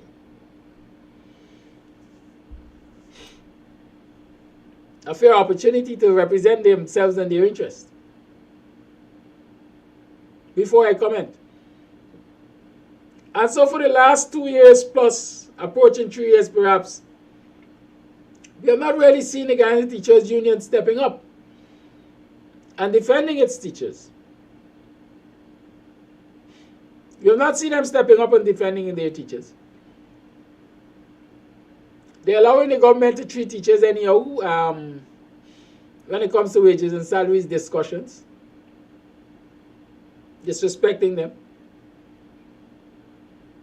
Now parents are going into the schools and beating teachers and so on. I've seen a raft of those incidents recently. A whole lot of schools, 3-4 schools within a 2-week period.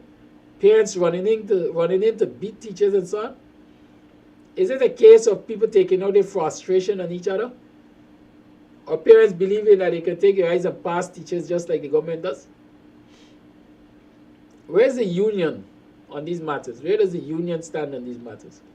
Corrector MacDonald and Mark Light, the management committee of the Guyanese Teachers Union.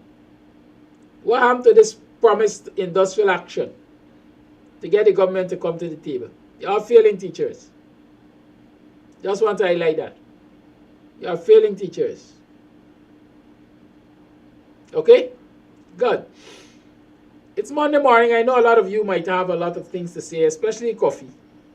It's a minute past the 8 o'clock hour, and so I want to open up the lines. But before I open up the lines, I want to say good morning to you, Apostle London. I understand you've been calling my name. The discourses that people have on this program have, to a large extent, have nothing to do with me. I don't tell them what to say or not say. And so I've received a number of messages from folks who sent me clips of Apostle London, as we like to say, frying his fat over a comment that I think somebody named Morrison made. And also to defend and prove and so on. All I want to say is, as a public figure, sometimes you gotta get thick skin. Thanks for the clarifications, though.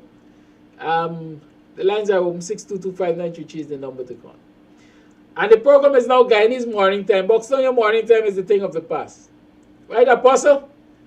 BUXTONIAN Morning Time is a thing of the past. It's now Guyanese Morning Time, hosted by the BUXTONIAN. The lines are open. Let me get your voice notes and your calls on these and other issues.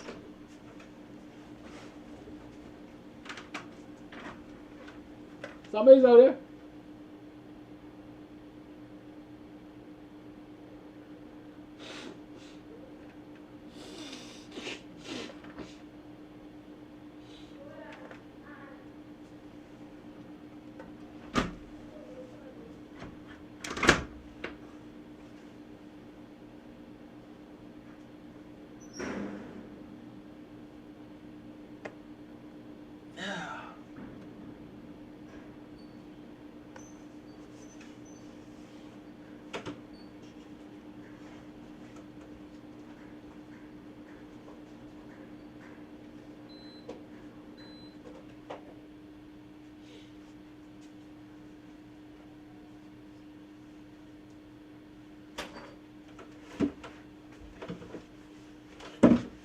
Okay, it seems as though we'll be able to get an early date today. Is that so?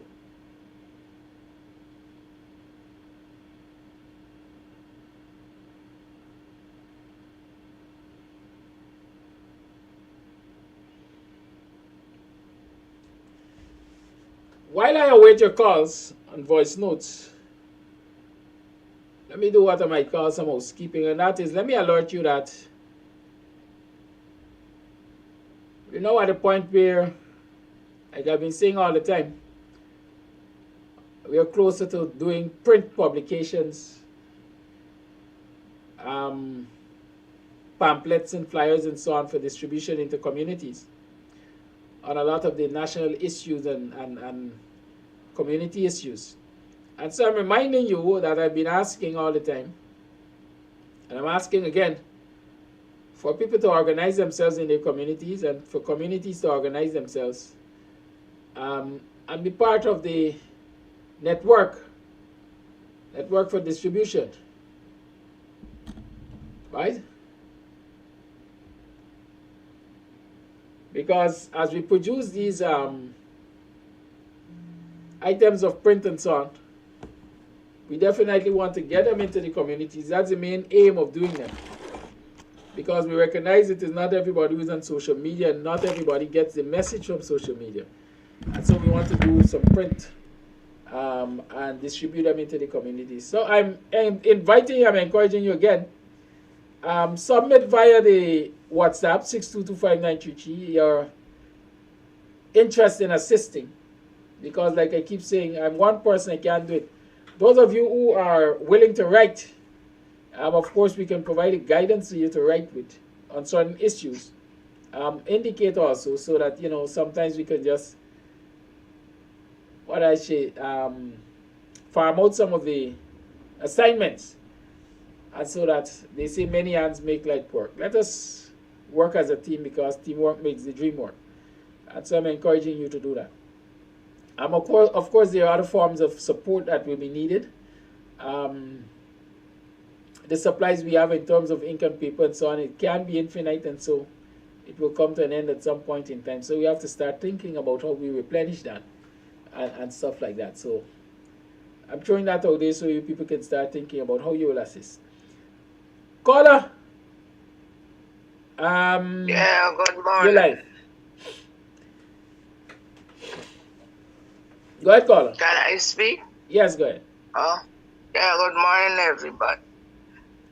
Well, I went to work and I got in late, but to what I understand, what I get you were talking about, the budget.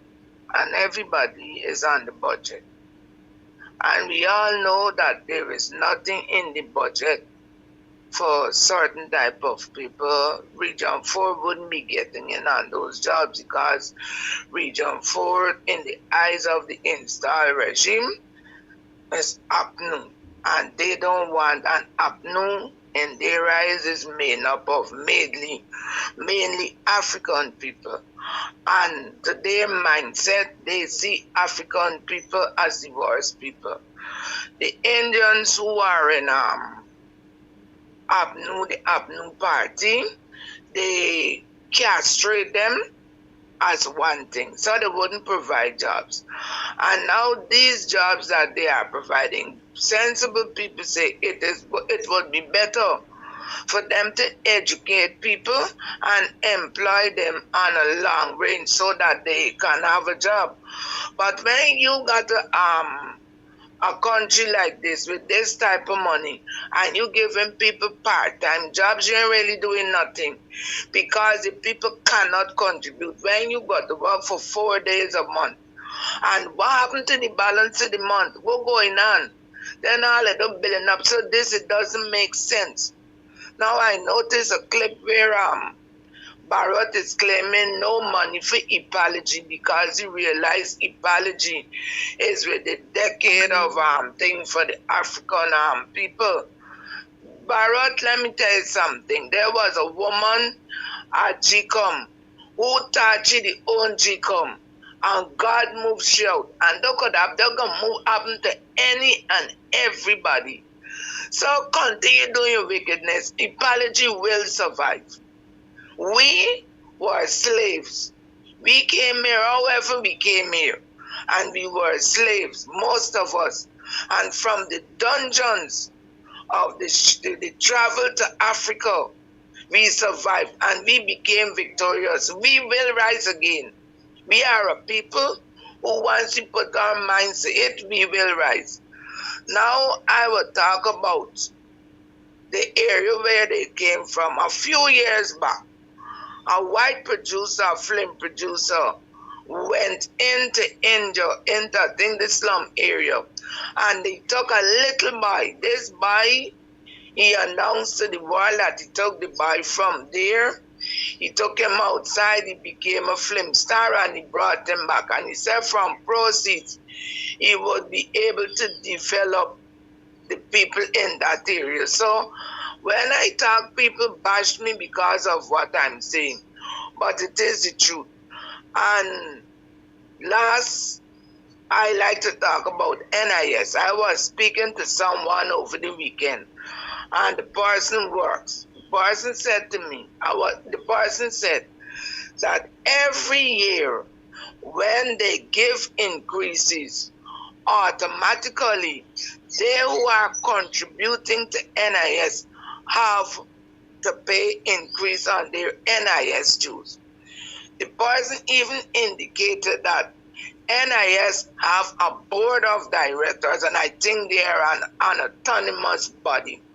And the board of directors, NIS is really an insurance scheme, would take money and invest it so to increase dividends. So there is a body that we can approach with our cry for an increase in pensions. It's not that NIS isn't getting money. NIS is getting money. And we got to remember that at one time when this bridge business went on, the head of the board of directors or whosoever was Roger Luncheon. So it's not that NIS don't get money. NIS is getting a lot of money. But NIS refused to increase pensioners' pension. Now imagine, I'm not vexed with public old age pensioners. They are now just $2,000 below NIS pensioners. And the government isn't seeing it fit. If people got to increase their salaries, increase payment, I think that the workers who are increased have to pay increased benefits to NIS. They too should come out against NIS for paying more money into the system, and they are not deriving more money for whatever claims they make. Whether it's dentures, it's spectacle, whatever claim you make, NIS is not giving increase. And every year, NIS getting an increase from 2019 to present day. And have not given increase on nothing for those years. Something is going on with NIS. And I think people, it is time that we come together and find out what really is happening to NIS and our monies. Whether it's contributions or whether it's whether it's what they're paying us out for whatever we claim, vote in vouchers, and to our contributions. We're paying an increase in contributions and cannot get an increase in our benefits from them. Something is wrong. Bye-bye. Thank you for your call. The lines you made home 6225933 is the number to call. Let me share with you while I wait your calls and voice notes. Postal calls for audit. Stowe calls for comprehensive audit of all private security companies. Today's date. Sent to Kaicho News. Dear editor, according to a police press release, a 20-year-old security guard accidentally shot himself. Caller. Yes. Go ahead, please. Hello? Go ahead. Yes. Morning, Kadaki, and morning, Guyana. The question I think I have for today is, do Guyanese think, or we think that the opposition should be taking lots of what is happening in Guyana to court? Yes, we complain that the court is definitely corrupt, but I think we've got to take lots of issues to the court, and I don't think the opposition, in my opinion, is doing a good job with all the illegalities that this racist PPP is doing. It just seems like, I guess, the one or two things that are happening is just being allowed in my opinion, to continue the corruptness allowed to happen. I just read an article by Vincent Alexander in reference to what GECOM or Claudette Singh is doing. And it just seems like, okay, they're continuing to, as Dr. Hines had expressed, to rig the election before it happens. So Claudette Singh is hiring, no approval, and then they're coming back. So, and this, I believe, had happened since the 9th of November of last year. But we're hearing about it now, nothing happening in the court. So it just seems like, in my opinion, they're not holding this corrupt, racist PPP party in government accountable. Now, why, if Guyana Constitution doesn't have anything for Jack the O as VP, why the hell isn't that being challenged in court? Nothing. And the audacity for Mr. Norton to be calling vice president and all that. If that is illegal, then it needs to be challenged. And that's what the people, I believe, is not seeing. You can challenge, you can be a disruptor, but that's not coming from Norton and the gang. It seems like there's no fight in these folks. And as I've stated, Mr. Norton have backpedaled, which means he's possibly got his marching orders from the A, B, C, D, E, F, G countries to respect Fraud Ali, Jack the Who, and Nandalal, and the likes of those folks. You hear him utter nothing in reference to illegal PPP. Nothing anymore since his campaign of wanting to be the chairman of the party. So the people I think, have seen that and is not supporting so much his stance. And I just think that we're just losing. And the small little things that we're possibly winning, we're thinking we're gaining, by then, cat is eating our dinner. Every day, the Indians are getting richer, and what's happening to the African Guyanese? Every day is illegality, and nothing is being done. I mean, come on, people. That's my take.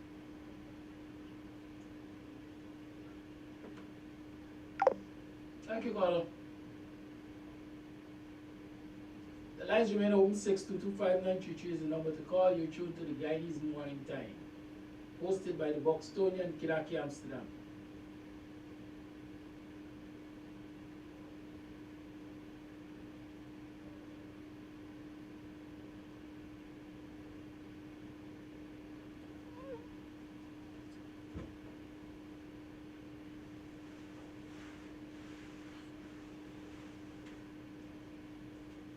And so let's return to that Paul Slow letter.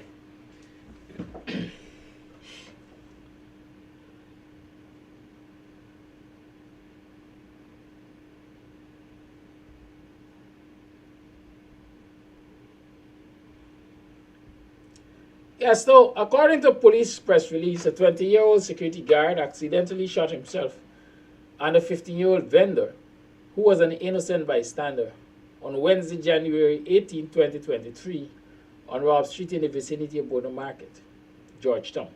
It was further reported that the security guard told investigators that he took out the firearm, a Taurus 9mm pistol, from the waist of his pants to clear it when a shot accidentally went off. It was revealed that the security guard was not a supernumerary constable and therefore was not legally authorized to carry a firearm. He is alleged to have told police that he was not trained to use a firearm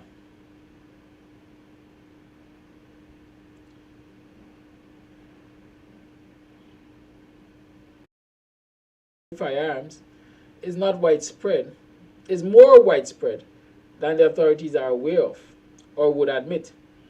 It is left to be seen what action will be taken against the security company that was responsible for giving an untrained person who is not a supernumerary constable a firearm. I have a strong suspicion that based on connections, no proper action will be taken in this matter. This will be another disturbing incident marked, quote, NFA, unquote, no further action, thrown in some corner. Readers may recall several other recent incidents which clearly show that something is definitely wrong with the way in which the mushrooming private security companies operate, especially in relation to the use of firearms. There was a report that a 22-year-old man was in a critical condition after he was shot by a security guard outside a supermarket at Diamond, East Bank, Demerara. This is alleged to have taken place after the man who was causing a ruckus attacked the guard. The police responded, arrested the security guard, and seized the AR rifle with which he was armed. It was reported that a guard at a popular hotel was arrested after he shot one of his co-workers with a 9mm pistol during a disagreement in the parking lot of the said hotel. This is alleged to have occurred during a tiff between the two men over vehicles parked in the driveway. Yet another report stated that a 45-year-old security guard was arrested after he shot 3 persons in an attempt to calm a disorderly customer at a supermarket in the Greater Georgetown area. More recently, it was reported that 11 firearms and a quantity of assorted ammunition were stolen from the office of a security company in Carmichael Street, Georgetown. It is not clear if all the stolen items are recovered.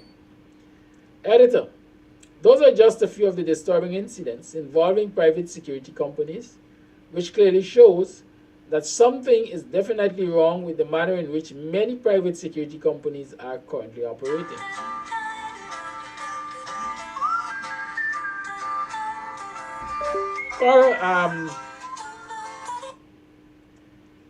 Good morning, sir. I take it you're at work now.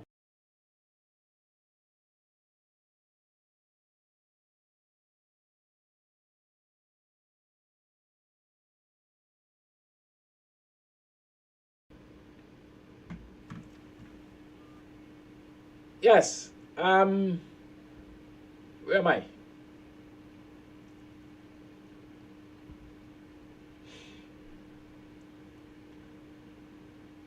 Editor, these are just a few of the disturbing incidents involving private security companies, which clearly shows that something is definitely wrong with the manner in which many private security companies are currently operating.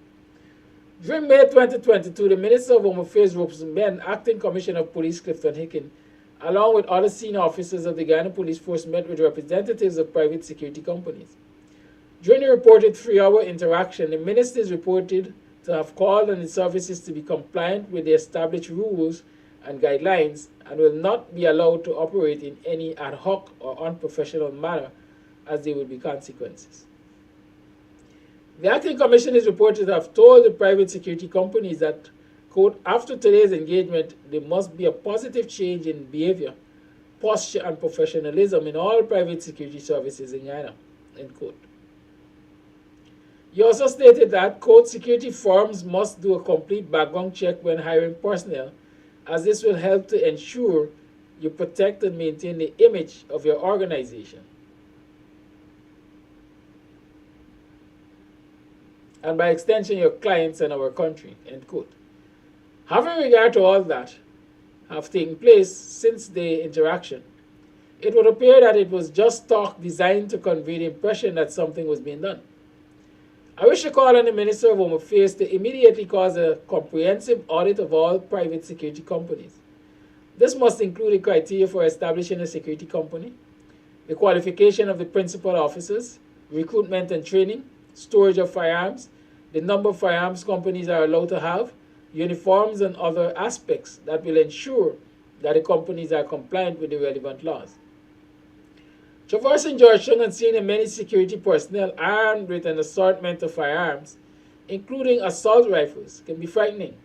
The fact that many of those persons may not be adequately trained is horrifying. I stated in a previous letter that many persons who are authorized to carry firearms, including police ranks and private security personnel, lack the necessary training to do so. The circumstances surrounding the cases listed above and many others demand an urgent review of the protocols governing the issuing and use of firearms by private security personnel. It is time that the Minister of Home Affairs and the Acting Commissioner of Police awake from their slumber and address this worrying issue. Perhaps they are waiting for more catastrophic incidents, like what took place at Huntley, Maikoni on New Year's Day, the killing of Detective Corporal Dwayne McPherson and Kishan Burgberg, before the act. Sincerely yours, Paul Stowe, CCH DSM Assistant Commissioner of Police, retired. That's Paul Stowe's letter to the media, published in Kaicho News today. And because the government likes to say Paul Stowe is a hater, my word, and Paul Stowe got asked to grind with the Guyana police force and so on. This is what Roshan Khan said just last evening. Security services, new guys, guns for self, family, maids, cooks, neighbors, friends, rentals, GPF and government loss control. And this is one of the guardians of democracy. This is a friend of the government describing what the situation is. New guns, new guys, guns for self, guns for family, maids, cooks, neighbors, friends, guns for rental. The Guyana Police Force and the government have lost control, and that's a fact. I've been saying it since I was a boy. A lot of these security companies that are running around the place, or a lot of these people who are masquerading as security companies, are actually paramilitary groups in the camp of the PPP. And so every time they carry on, John can do as they like, because they know that there will be no serious repercussions when they breach the protocols. And as Pastor is identifying, a lot of folks are walking around the security personnel, not properly trained, number one, and not properly screened, number two. And apart from that, they have not been sworn as supernumerary constables, that is SC, and so do not have a right to bear arms. In short, that young man which Paul Stowe mentioned, the 20-year-old security who shot himself at an innocent 50-year-old bystander, is an unlicensed firearm holder. And naturally that person should be charged, right, for having in possession a firearm without being a license holder, without being licensed to carry a firearm. That's number one. Number two, the proprietor or supervisor of the security company that permitted that young man to carry that weapon without being sworn, without having a precept, I think they call it, without being a supernumerary constable, they too should face the courts, whether it's aiding and abetting a crime or whatever they want to call it. I don't know, right?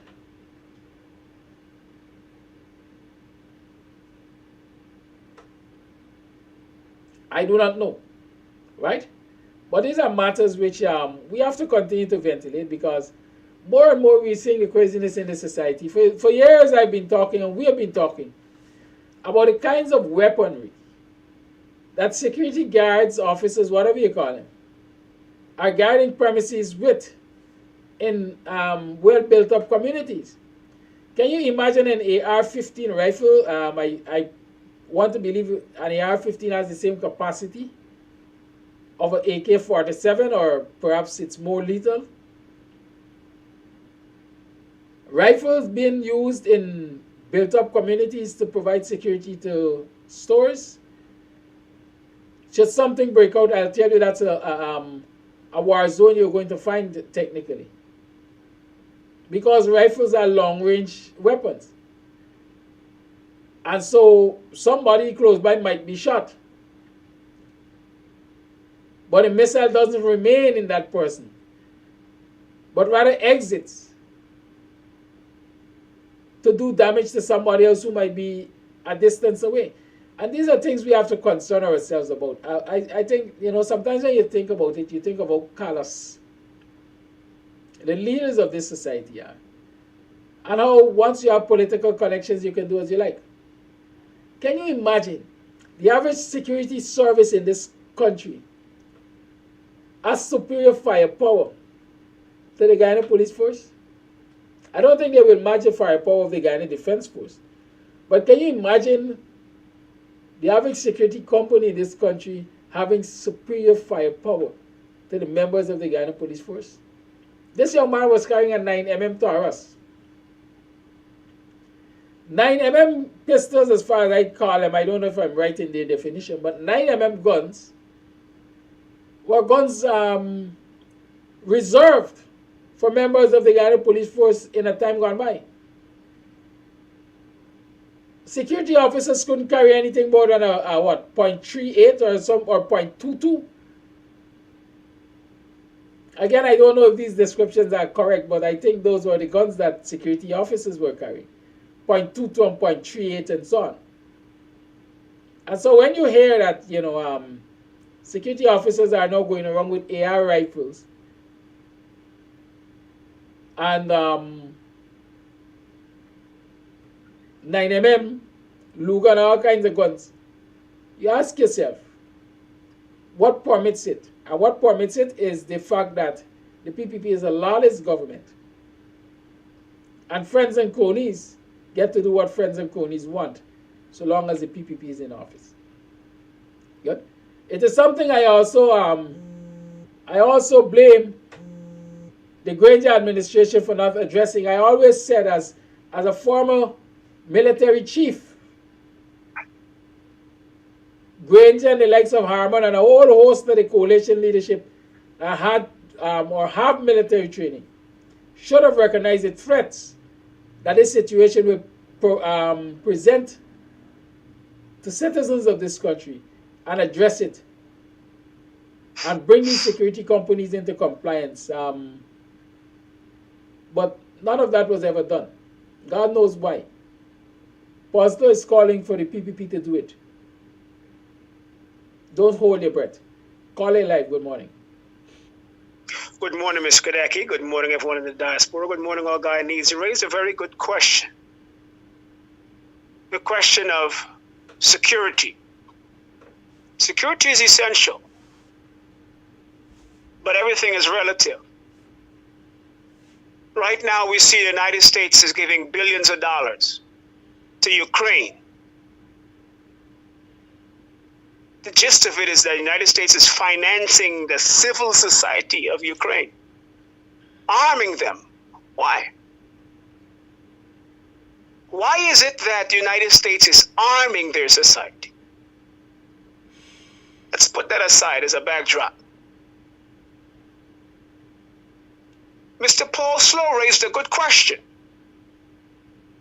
that we must question the conscious morality of where we all stand. He's asking a question. And ethically, he wants us to prick our consciousness. That's what Paul Slow's letter is doing, and I applaud that. But that swings both ways. Let's prick our consciousness about the fact that you just raised. The PPP armed the people. Why did they do that? The PPP on one side, as Roshan Khan is saying, the people are arming themselves, or everyone is arming the people. But on the same flip side of that, Roshan Khan is a PPP, and the PPP armed the civil society.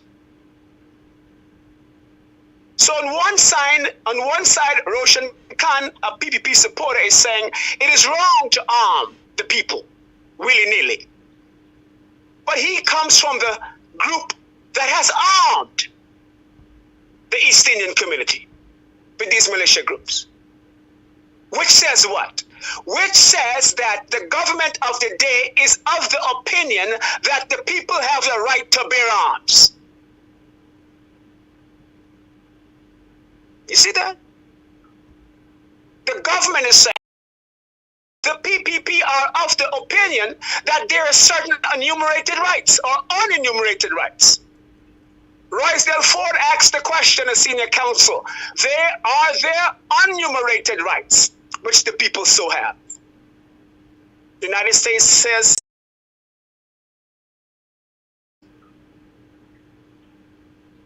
that's a question you should consider, Mr. Kadaki.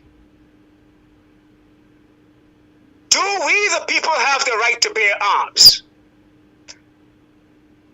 Is bearing arms justified? We can see in Ukraine is justified. We can see in the United States is justified. We can see in France and Europe is justified.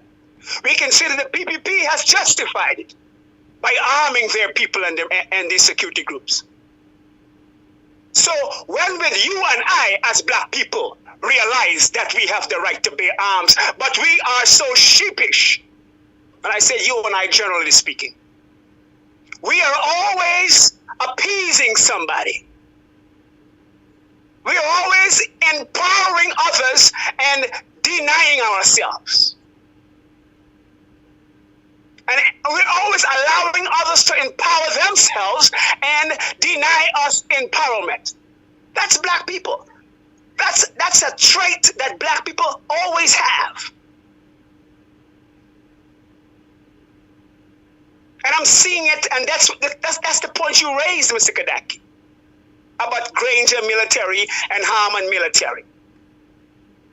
That they can see ways of not objecting to arming others, but while others are arming themselves, we are quick to deny, while we should not arm ourselves.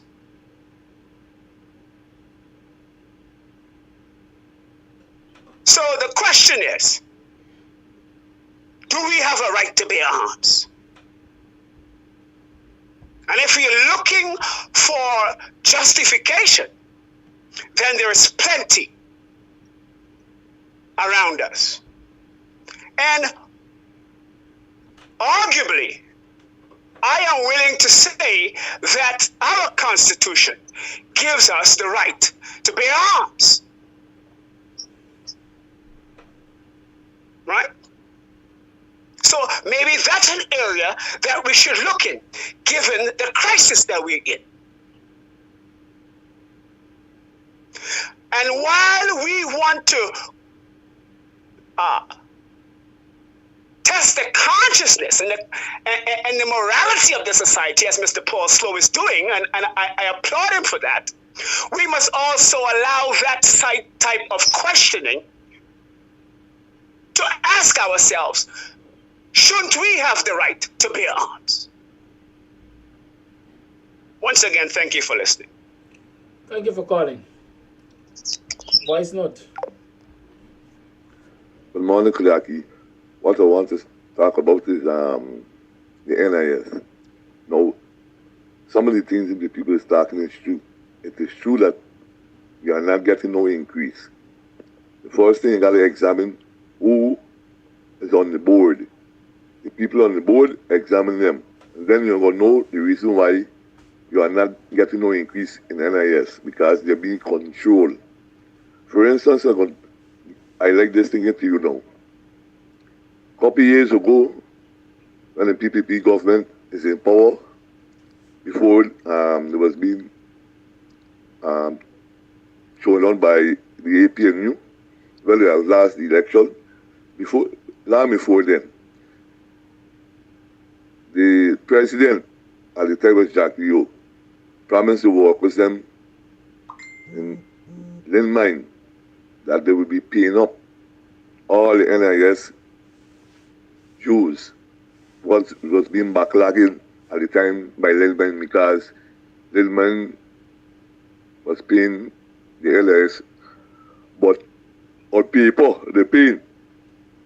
But when you go check your contribution have a short.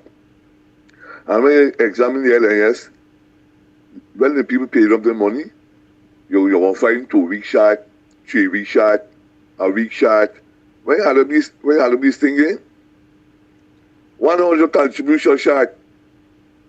These are the things we must look into with the NIS, because when the past labor employees go to make a check, you find that the thing short. And they cannot get the LIS like that. They're telling you, some man, you are going to get the people who employ you last sort of thing. They very well know that once you work on a little bank, all your records are supposed to be there, and they're still telling you that you must go and get it back from the people when some of the people don't disappear and all these things. So it's a whole heap of corruption in this guy, lad. I know when they're going to solve it, but they are so corrupt. The court and all corrupt. I can tell you this because I had a case with the court there, and what they have done, they're corrupt. And the corruption starts from the Labour Department. Because you get a Labour case, they are so corrupt, I don't know what to say. Trust me.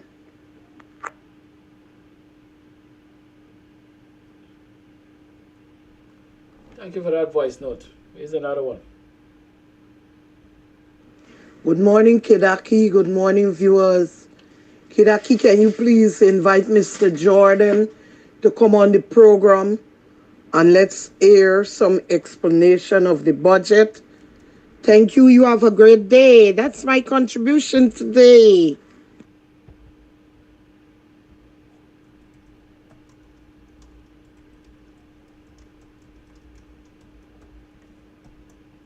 Well, last I talked with Mr. Jordan, he was still looking at the budget. I don't know if he has continued, if he has concluded his analysis. But I also know that he had an issue with his voice, so I don't know if that has been rectified and if he can actually speak to us for a lengthy time.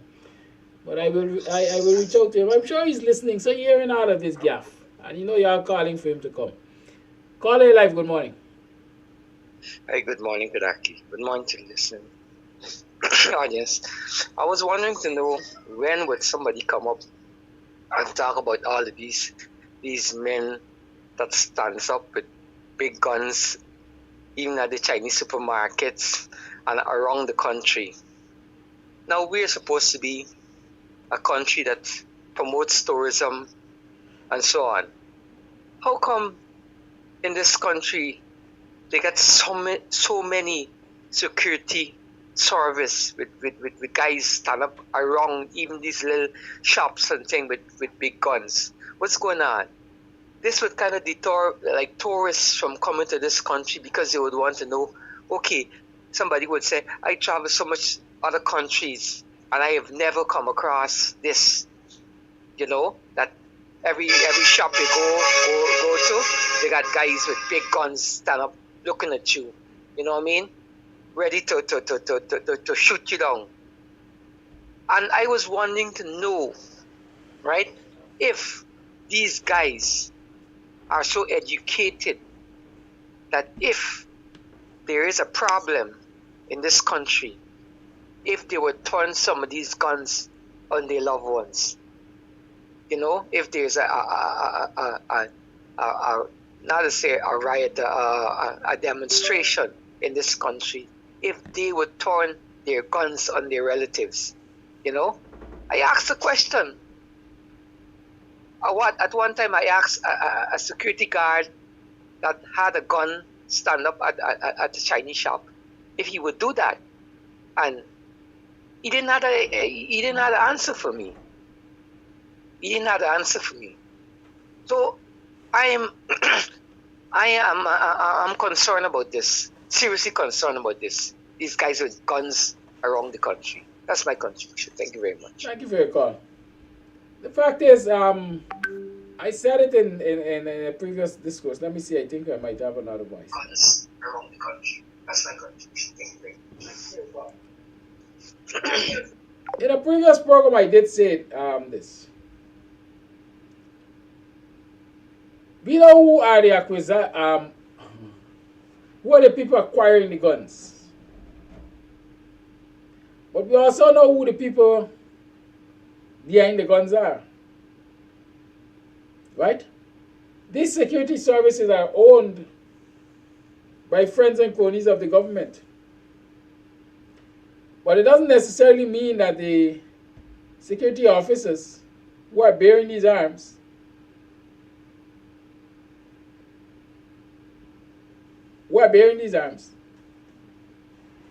are owned by the government and friends and cronies. A lot of these guys go, especially young Afro-Guyanese men, I like to emphasize on that. Because a lot of these security personnel are young African Guyanese men. They're going to take these jobs. Based on my understanding, perhaps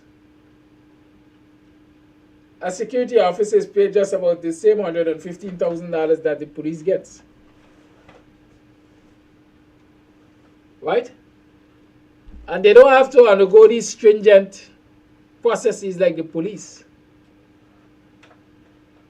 And so they go and take these jobs. And they're the custodians, if I can call it that, of big guns.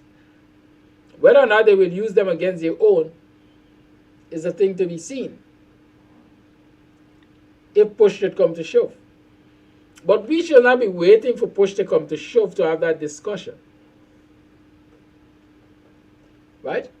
We should be sitting with our young men and women and get into their minds by having these home discussions with them. Bro, sis, we know that this is your source of income. You're doing this because you have to earn. But should the situation change in this country and should XYZ happen, what is your response likely to be? You know, I'm saying this because the reality is some of these youngsters have never even given thought to that. How will I react? Should something drastic happen in this country and I have a gun in my hand, how will I react? What will I use that gun for? Who will I use that gun against, assuming you have to use it against somebody? Right? Those are discussions we have to have around our breakfast and dinner tables, in our family circles. We can't just wait for push to come to shove and then hope that better sense will prevail. Let's keep that in mind. The caller also raised the issue of all of these guns around the place, and we're trying to promote tourism. I want to draw your attention to that Guyana is listed in the top 10 most dangerous country. Right? And that's not by mistake. And even if you didn't want to believe it, then you ask yourselves, if Guyana is not as dangerous as these people are saying, why is it there's a necessity to have such big guns guarding, like they call it, said corner shops? These are not banks.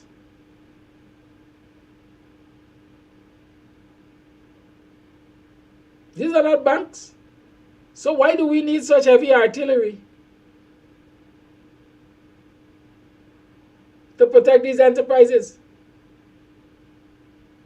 I think I preferred some time ago is that a lot of these Chinese outfits, or what we see as Chinese outfits, are actually outfits fronted by the Chinese members of the government.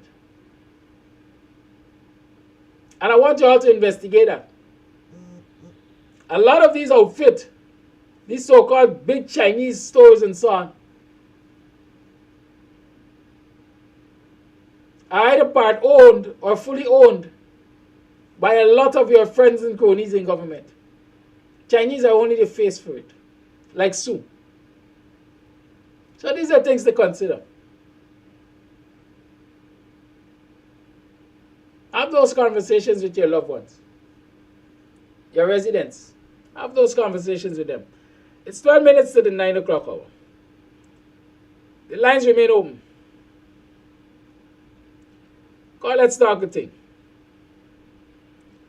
The other thing is, a lot of folks, again, if you look around you, you will see there's always evidence to support some of the things we talk about. A lot of these young men join security services to get access to firearms. Not to secure somebody. Not necessarily to secure somebody. Look at the security service which lost the 11 weapons. It is alleged that it is one of the security officers who arranged for the robbery. Look at the Guyana police force. How many policemen have you seen arrested over the last few days with unlicensed firearms and illicit drugs? Arrested over the last few days with unlicensed firearms and illicit drugs? A lot. when are we going to have persons in this place, especially our African brothers and sisters, trying to make sense instead of a set of nonsense? When you look at the whole scenario behind everything and what the government is doing, they will not stop, because you know what? They realize that actually right now, as I see it, they are given a chance to run for the 5 years secretly by the opposition. And they are doing all that they can do within that period, because the opposition now becomes no opposition.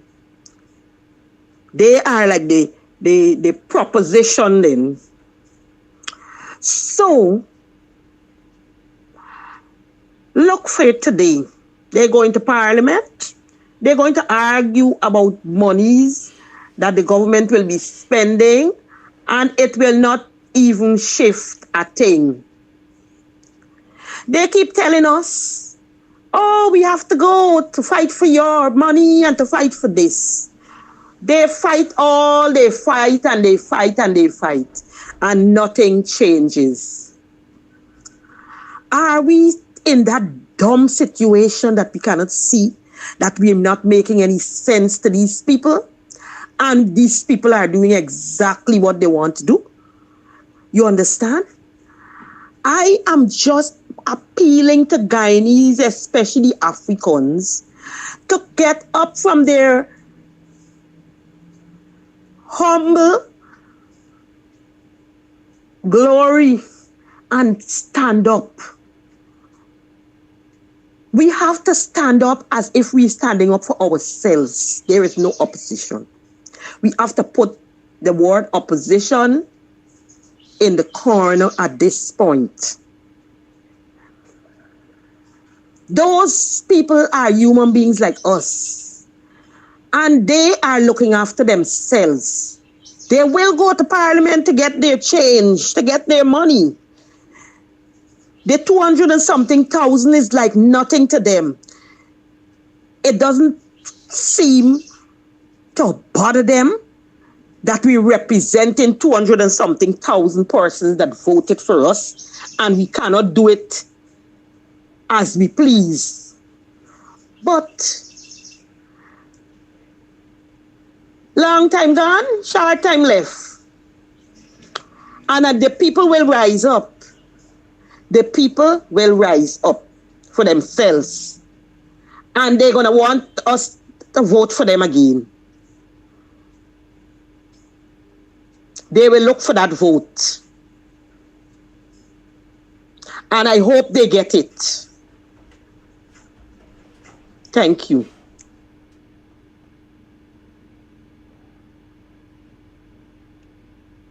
Thank you for that voice note. Here's another one.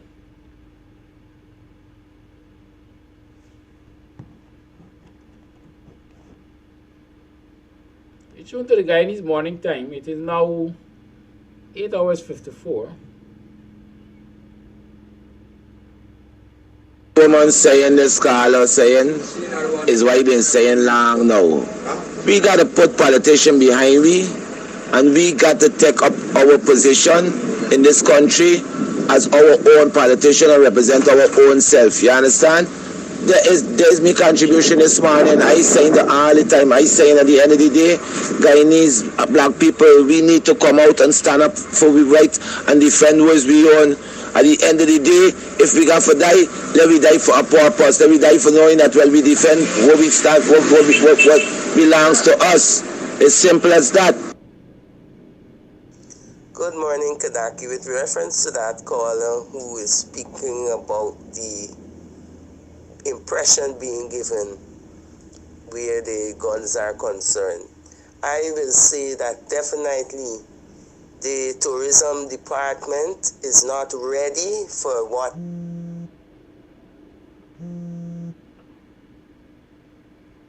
want to project. I work in the tourism industry where I'm living, and believe you me, weaponry is only used for escorts and stuff like that. But you would never see someone with a gun in the hotel or anywhere near the periphery of the hotel. I find that the tourism industry is very low key in terms of what they want to project. For instance, and I'm going to say it for the second time, I don't know how you're going to put an institution of learning where tourism is concerned in Port Moran. In terms of location, it's way out, and in terms of who will penetrate that area, I don't know how it's going to happen. I've often said that Guyana is rich with our history, and nobody seems to be putting that into a capsule. Now, people are coming to Guyana despite the efforts of those persons who are patriotic and they would post things about Guyana and stuff like that. We need to have like a magazine highlighting certain places in Guyana. I am not very impressed with the tourism industry. I am not impressed with the Minister of Tourism because I don't hear her very often and I don't see things that are happening. If things are happening, I'm subject to correction. But personally for me, the tourism industry in Guyana is not ready. And whoever is the lady that Waldron or whatever her name is, that is, think she needs to sit down, think about it and revamp, because never would you see people in the tourism industry with guns or and then we can attack the crime, but I'm not going to do that today. Thank you, caller. In fact, thank you for that voice note. As you may know, we'll be able to take another call or so. Good morning. There's another voice note.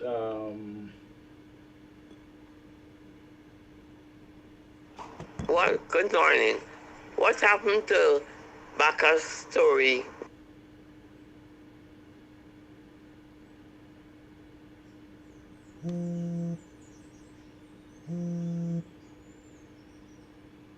Call it live, good morning. Hey, good morning, Caleb. Good morning, caller, you live. Hello. Yes, good morning. You know, I'm a bit confused. This budget and the treatment of public servants it worries me because we have the vice president saying that they have set aside monies for public servants. Now, if the government is preparing a national budget, how is it that monies for public servants was not included in that budget but set aside in some other area for it? And I don't see where the unions really are stepping on the toes of the government. I remember on the APNU, they were very vocal. They threatened strikes, all kind of things so that the government can bargain with the unions. Now the PPP is in office. We're hearing all kind of excuses why they can't get the government to come to the table. But just relying on this imposition of raise, people need real money to live on in this country. And if they can't get the money, then people would all remain poor, whether Indian or black. The unions need to represent their people. I can't be paying my dues and my leader is that, hold on, we're gonna wait and nothing is being done. And so in order for the public servants to really enjoy a good life, then the unions have to be able to step forward and say, well, look, Let's hold this government responsible and bring them to the table so that we can have real wages for our people. You know, something has to give. Something has to give. And if the government is not willing to talk, then the unions need to force the government to. If they can't, then it makes no sense of us paying our dues to them because they're not representing us. And it's sad because under the new government, these very unions threatened almost to the point of the GPSU, the teachers union, all these unions were actually on the doorstep of striking until they got a raise. And now you can't hear them.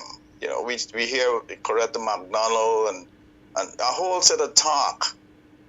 And at the end of the day, nothing is done. I hear, oh, well, you know, this government is anti-democratic.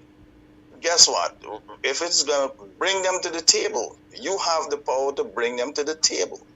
Stop talking. Stop talking because the people are suffering. We can't wait for an imposition of the government. Where this money is that the vice president saying that they set aside for us? We don't know. But, oh, we have money. And the other thing is, he is not the finance minister. The finance minister didn't say anything. The vice president telling us that monies are set aside. This is crazy. The government, I don't know. The unions need to represent the people because the people has no representation, you know, and that's all I want to say about that matter. Thank you, Carlo. Voice note.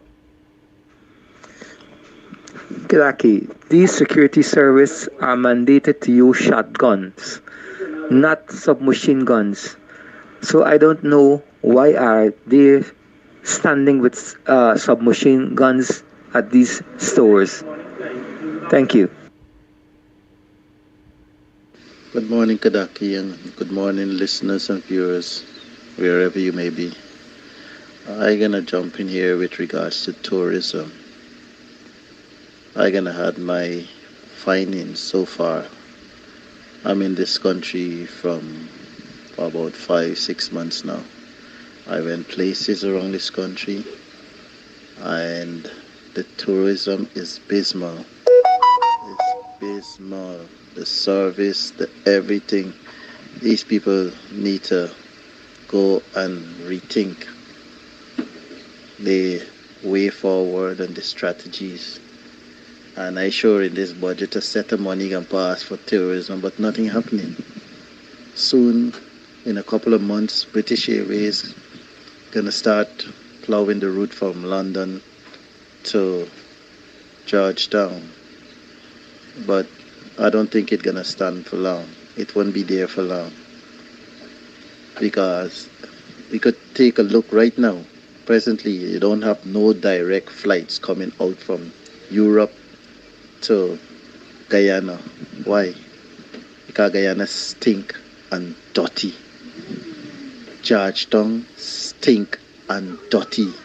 The majority of people in this place stink and dirty. Guyanese, all you need to clean up y'all act if y'all want terrorism in this place. I work in the tourism industry.